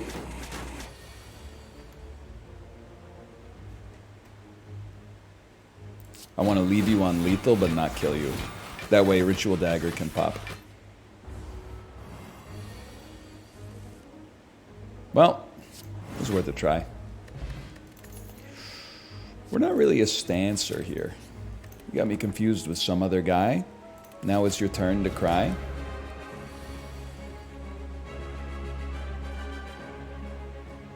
You definitely gotta go sicko mode turn 1.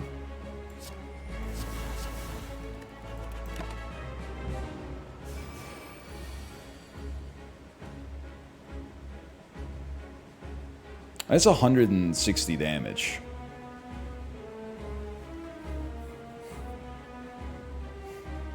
You starting calm? Yeah, but I don't want to add a 4 damage attack to my deck when I got a 160 damage attack right here.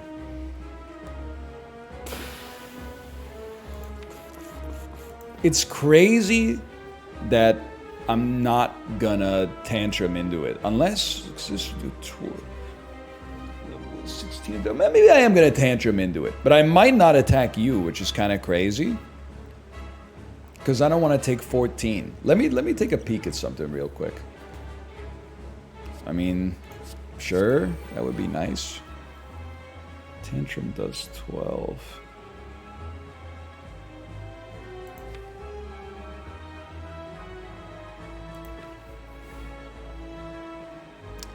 It sounds psychotic.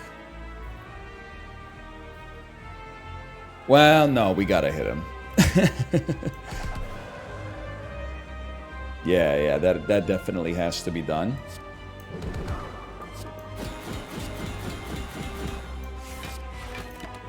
Then you take 4. That's no big deal. I probably didn't need to play... I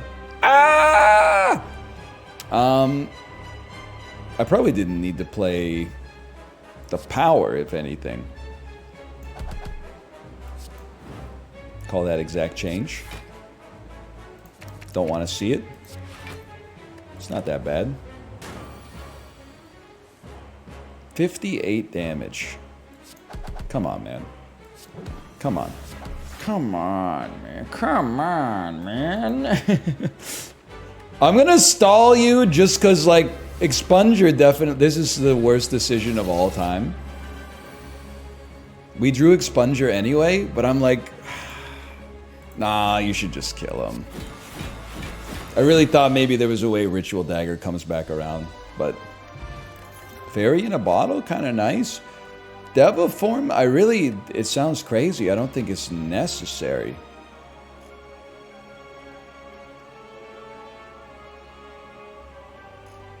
We really want to play Conjure Blade the first turn it shows up.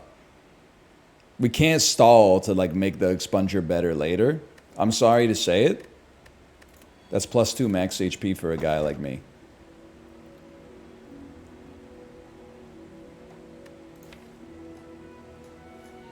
He's actually speedrunning for once, though. I mean, I can't believe I'm saying it. I can't believe I'm saying it, man. Well...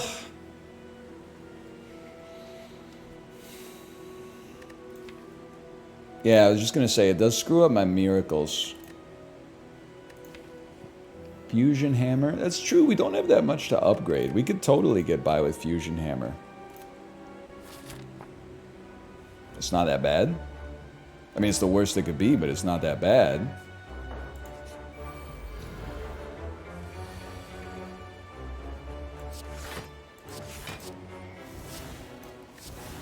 Probably don't need an Expunger like that, but whatever. Huge. Honestly, it's crazy to just... How much? It does 29 damage? I mean, I can set it up, but I was just hoping to kill you instead. Whatever. Whatever, man. Whatever.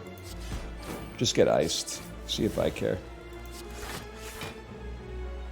Get out of my face.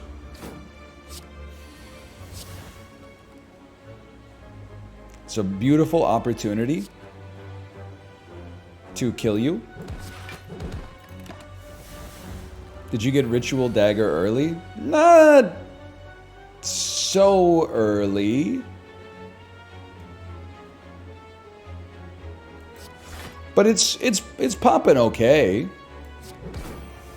This is where somebody chimes in and says something like it's literally the earliest you could have gotten it or something.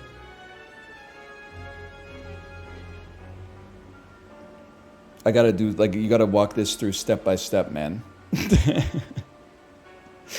First hit takes me to 13 block. No, it takes me to 14 block, and then takes me down to 6. Second, I don't think you can play it. You gotta wait. I don't have enough blocks, man. I actually hate this guy. Just hit me. I literally don't care. Get out of my face. I'm in your face. Don't need it. We don't need it. We play expungers. Our expungers are the value. Cultist Potion, I think, is the play there. We want to keep Fairy in a bottle. Does 34 damage. That's a beautiful number for a guy like me, because we can erupt, kill you, wallop, and then hit you with the tantrum. This is feeling pretty good. Talk to a hand? Yes, dude. Yes. Developers. What is this draw? Me when I draw the cards that I put in my deck? What?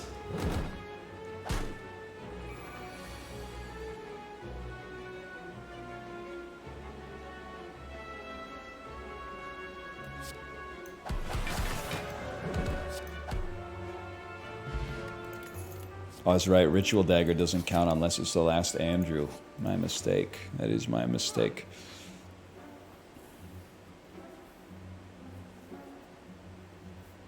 My mistake. I think we're going to be resting at campfires. I hate to say it. So I'm just going to continue to make my deck consistent so that we draw. The win condition is getting a fucking baller expunger. The less cards we have, the faster we draw Conjure Blade, the better off it's going to be. I agree with Chad on this one. I think it's a strawberry play. You got to stay alive. And honestly, I could get by with a Deceive Reality. Just call me Honest Bob in the Factory to Dealer Incentives. You're kind of a sack of crap.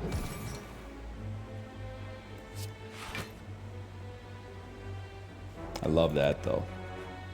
You a strawberry fan? I don't really like it. Like the fruit itself. Not like in the game, it's fine. I think.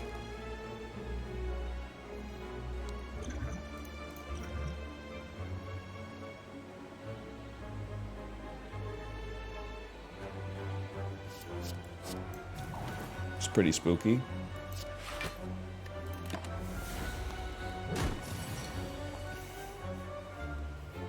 Now it's going to be something like Erupt, Consecrate. We have to be able to play an Empty Mind. You're already doing 0. We don't have to play an Empty Mind, as long as we can exit stance or do enough damage on the next one. So you fucking let it fly, bud.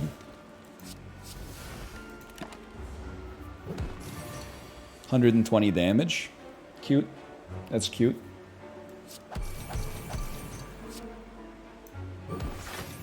I'll save Ritual Dagger, you never know. You never know, man. Be nice to have Talk to the Hand out there.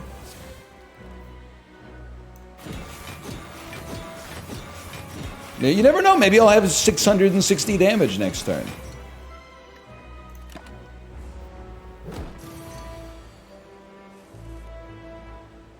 You're not gonna let me exit my stance, huh? That's all, actually, we're totally fine. It literally doesn't matter.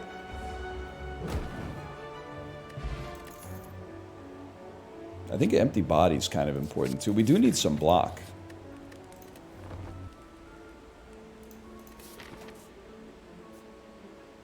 Sure, let's do it. It's alright, because you know what it comes down to? The only thing this shit comes down to is having a fucking baller expunger, and then you own his ass. And this is the dream, man. I'll spend Tua on it, but that's fine. Now it would be nice to enter Wrath on the turn in which we play our Explunger. Let's see what we're scrying next turn. We want it, and we want that to be able to exit stance, and then we're loving every minute of it, Jerry. We're loving every minute of it.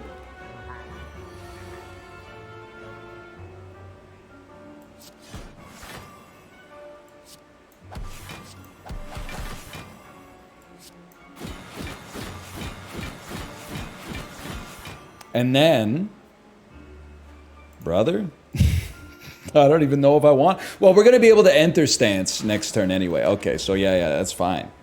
Just draw Expunger again. We shuffled. You sack of crap.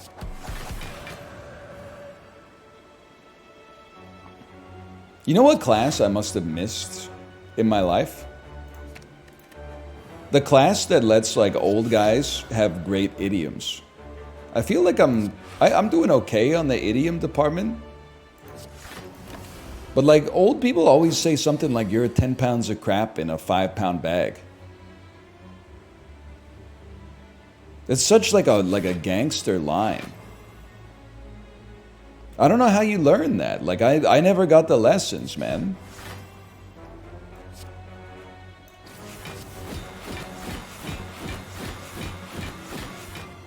That's fucking sick, dude. You learn it in the army. Oh. That's my problem. I'm a Navy man. In the army, of course. That was a great elite fight. Akabeko?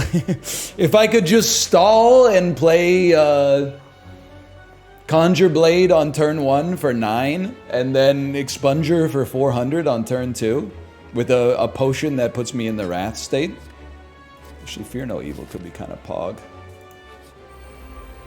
Come on, man. This motherfucker again, every day with this shit, breaking my balls. I hate this guy. 32 damage, that's even worse, man. 27, now we're back at the fucking start. Whatever. You know what, bud? I gotta try. Fuck you, dude. You're right. I just can't with this guy. You're absolutely right. That's pretty good, though. Let him go. Let him go. Which attack were you trying to get? I don't know. I was hoping maybe he had an attack where he did like 6 damage or something. See, now we're talking. It's gotta be like this. And then this does 120. That's so fucked up, dude. This does 68. This does 26. Get a life. I was trying to make Ritual Dagger work, but whatever. Not necessary for a guy like me. Okay, Vaira, Nunchaku. We still have 2 Omamoris, man. I think we skipped the shop to try to get the question marks to leverage our Omamoris. As risky as it may... Okay.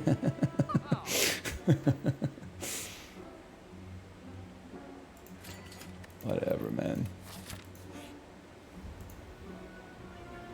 You gotta take an eruption. I can't give you my Conjure Blade. It stings, but it is what it is.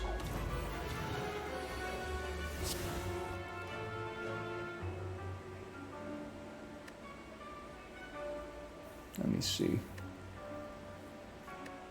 Got Akabeko. Don't forget about Akabeko. Tantrum actually goes insane now that I look at it.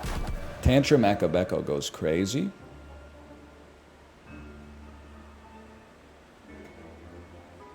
I think I just kill you and take 20 block off of Wallop instead. Not the most effective use of Talk to the Hand, but... What's the boss? Well, it's a mere timekeeper, nothing too serious. Because with a guy like me, you already know it's every day, bro.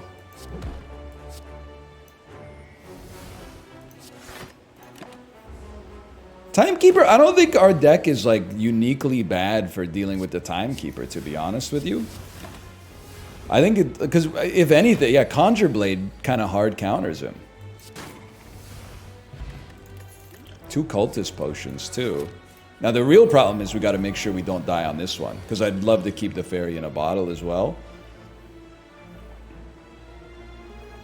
Trust me, I see the meat and the potatoes here.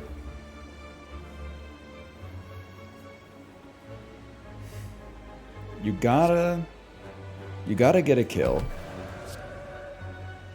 We gotta get a kill. And then you gotta play a beast mode conjure. Maybe you can play Talk to the Hand and then oh, you get refunded the energy from Nunchuck. He's insane with it!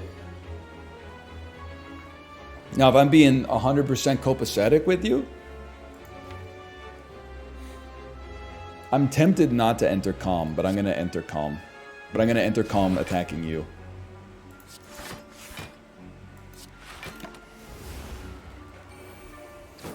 And then draw Tantrum. No Tantrum. That stings. You're right, I did not enter Calm. Chat, can I get a... Why didn't I enter Calm? I need to draw. Even if we exit. Yeah, okay. 11 damage. Consecrate. You are on 151, like a Pokemon. 9940 doesn't get us there, so we take out the minions. I'm sorry to say it, but we gotta take out the minions. Although, wait, you'd give me an insane amount of block. Probably should have saved Ritual Dagger, but...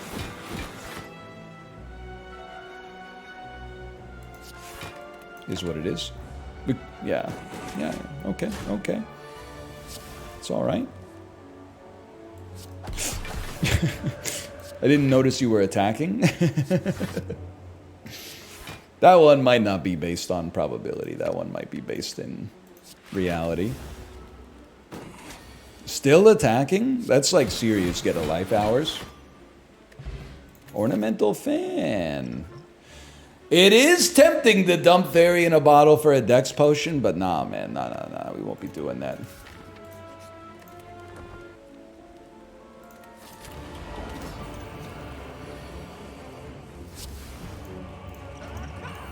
Wake up, drink. Start me with the block, then just draw. Because you know how it goes. I'd rather play this in Wrath. It is like a 50 damage difference. That's my turn. Go ahead, take 9. Okay, we're not going to make much use of Akabeko. I feel like you need Talk to the Hand. I don't think you need Wallop, man. You could play Wallop later. They're scamming me. I need to be able to play Conjure Blade next turn. Perhaps I only need to be able to play Conjure Blade next turn. And 3 miracles. Yes, dude.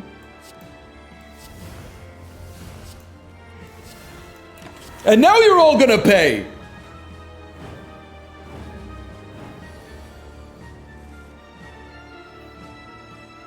Yeah, it's over for you, sweetheart.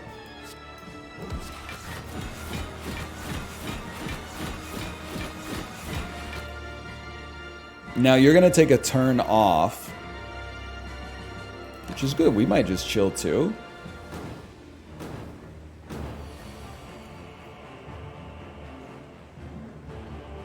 I do kind of want to draw, even though it plays a card, just to get us to the Expunger faster. Kill this turn. Yeah, I don't think that's going to come to pass. Like, 45. I do have 12 strength up. Maybe I do. 45, 185. That's 100. I don't... Wait. I gotta... I don't think I have the damn... I think I miss it by like 20. I have 45 plus 140. 178. Wait, I got it. I think I got it. I have enough cards too.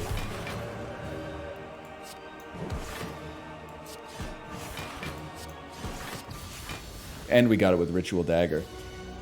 Turns out that the Watcher is actually like insanely easy. Whatever. Turns out the secret is, I don't know, take a Conjure Blade early and then play Conjure Blade for 9 and then win the run. All right. Call that slash marker Watcher. Slay the Spire. Yeah, it turns out you could do like 400 damage in 2 turns. I mean, I did have 2 Cultist Potions, but still. All right, let me see if my wife is ready to stream.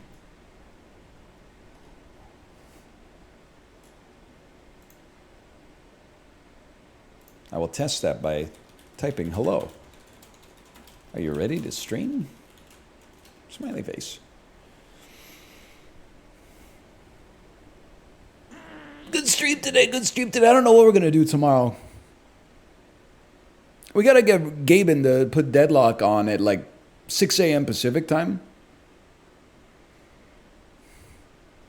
The suit is too much, man. Wait a second. Here we go. The suit is too much. Collared shirt, nice pants, and a casual blazer. Nah, I don't think it's going to happen. The suit is a collared shirt, nice pants, and a blazer, man. You're describing a suit.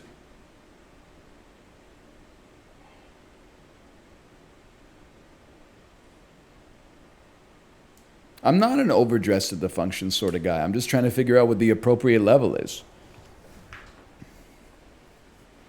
I'm going to wear a suit, and if anybody asks, I'll tell them that I came straight from work.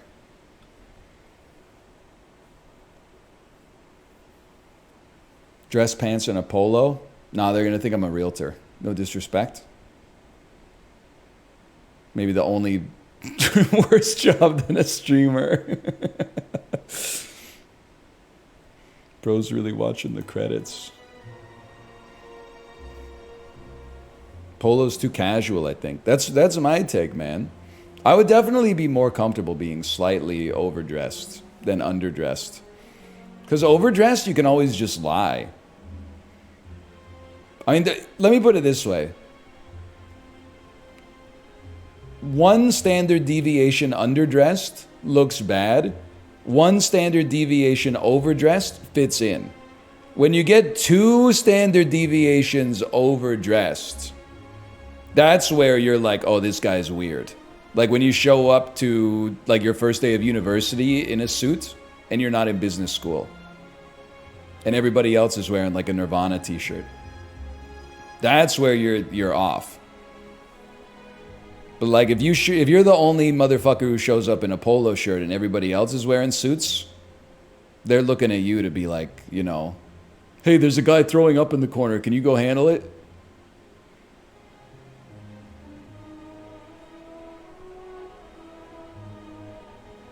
I just don't like.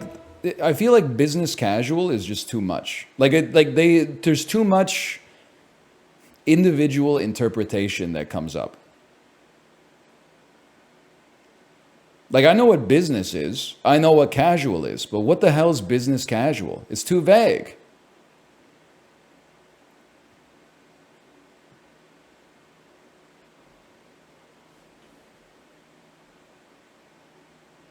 Yeah, I'm feeling suit, no tie. Maybe I'll even go suit, no tie, and I'll unbutton the top button. But I'm not going to flare the collar.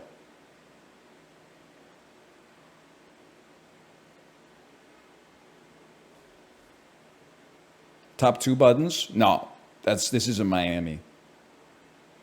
I live in Canada. Untucked? No shot. This is not prom. I'm not wearing button-up shirt untucked. Like, honestly, that's the most insulting suggestion that's been given here. Untucked dress shirt? Who do you think I am? The guy in the K-pop group that raps? You got a tuck. That's a tuck. It's not a half tuck.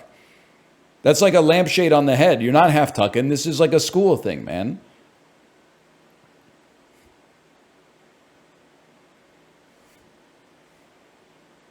I'm sure she's going to be ready to stream soon. I see that she's on Discord on her phone.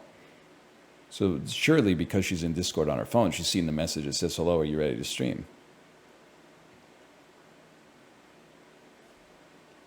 No, now she's on. I called her out, and now she went Yellow Moon.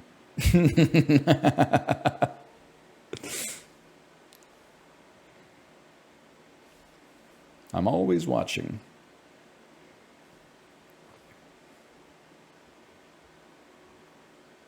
I hear the footsteps. What color is the suit? It's not black, it's navy.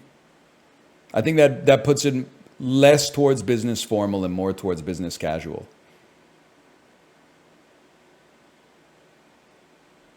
Maybe it is black now that I think about it. I'm pretty sure the navy one is the one I bought when I got a dumbass got a tailored suit when he was 45 pounds heavier than he is right now. Now when I wear it, it looked like a fucking clown.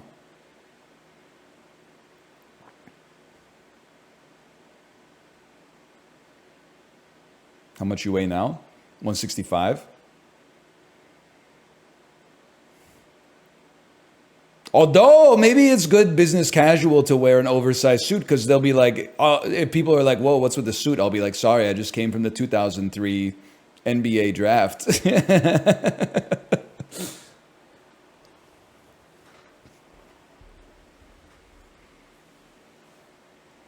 I don't know. We'll figure it out. Maybe I'll just wear this t-shirt.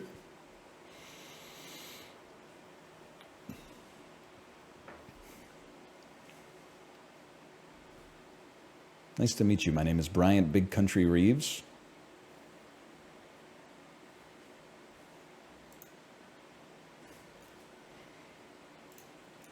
Jake S. She said yes. I'm going to say Jake S.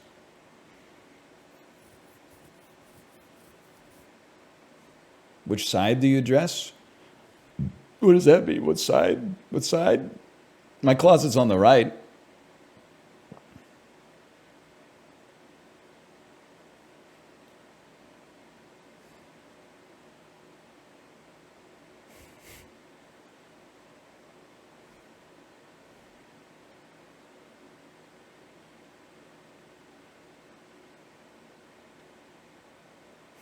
You sleep next to the door or the window?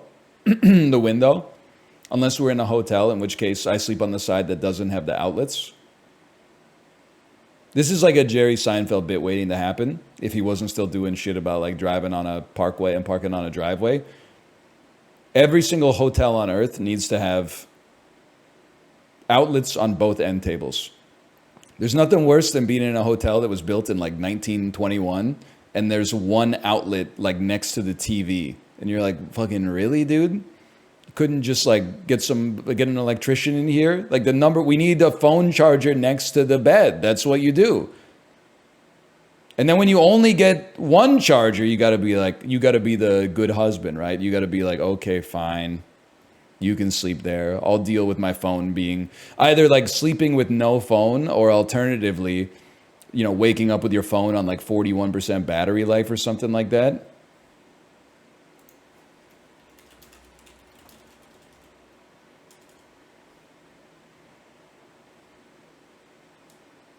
I could do without the 20-year-old kettle. Yeah, or like the proprietary coffee machine that works like slightly differently than every other coffee machine in every other hotel in history.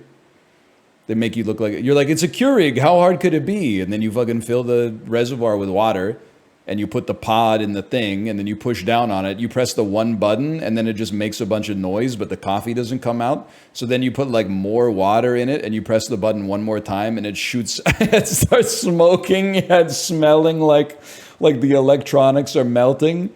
And then it like diarrhea shoots like 1.5 liters of coffee into the mug that's like 35 milliliters tall.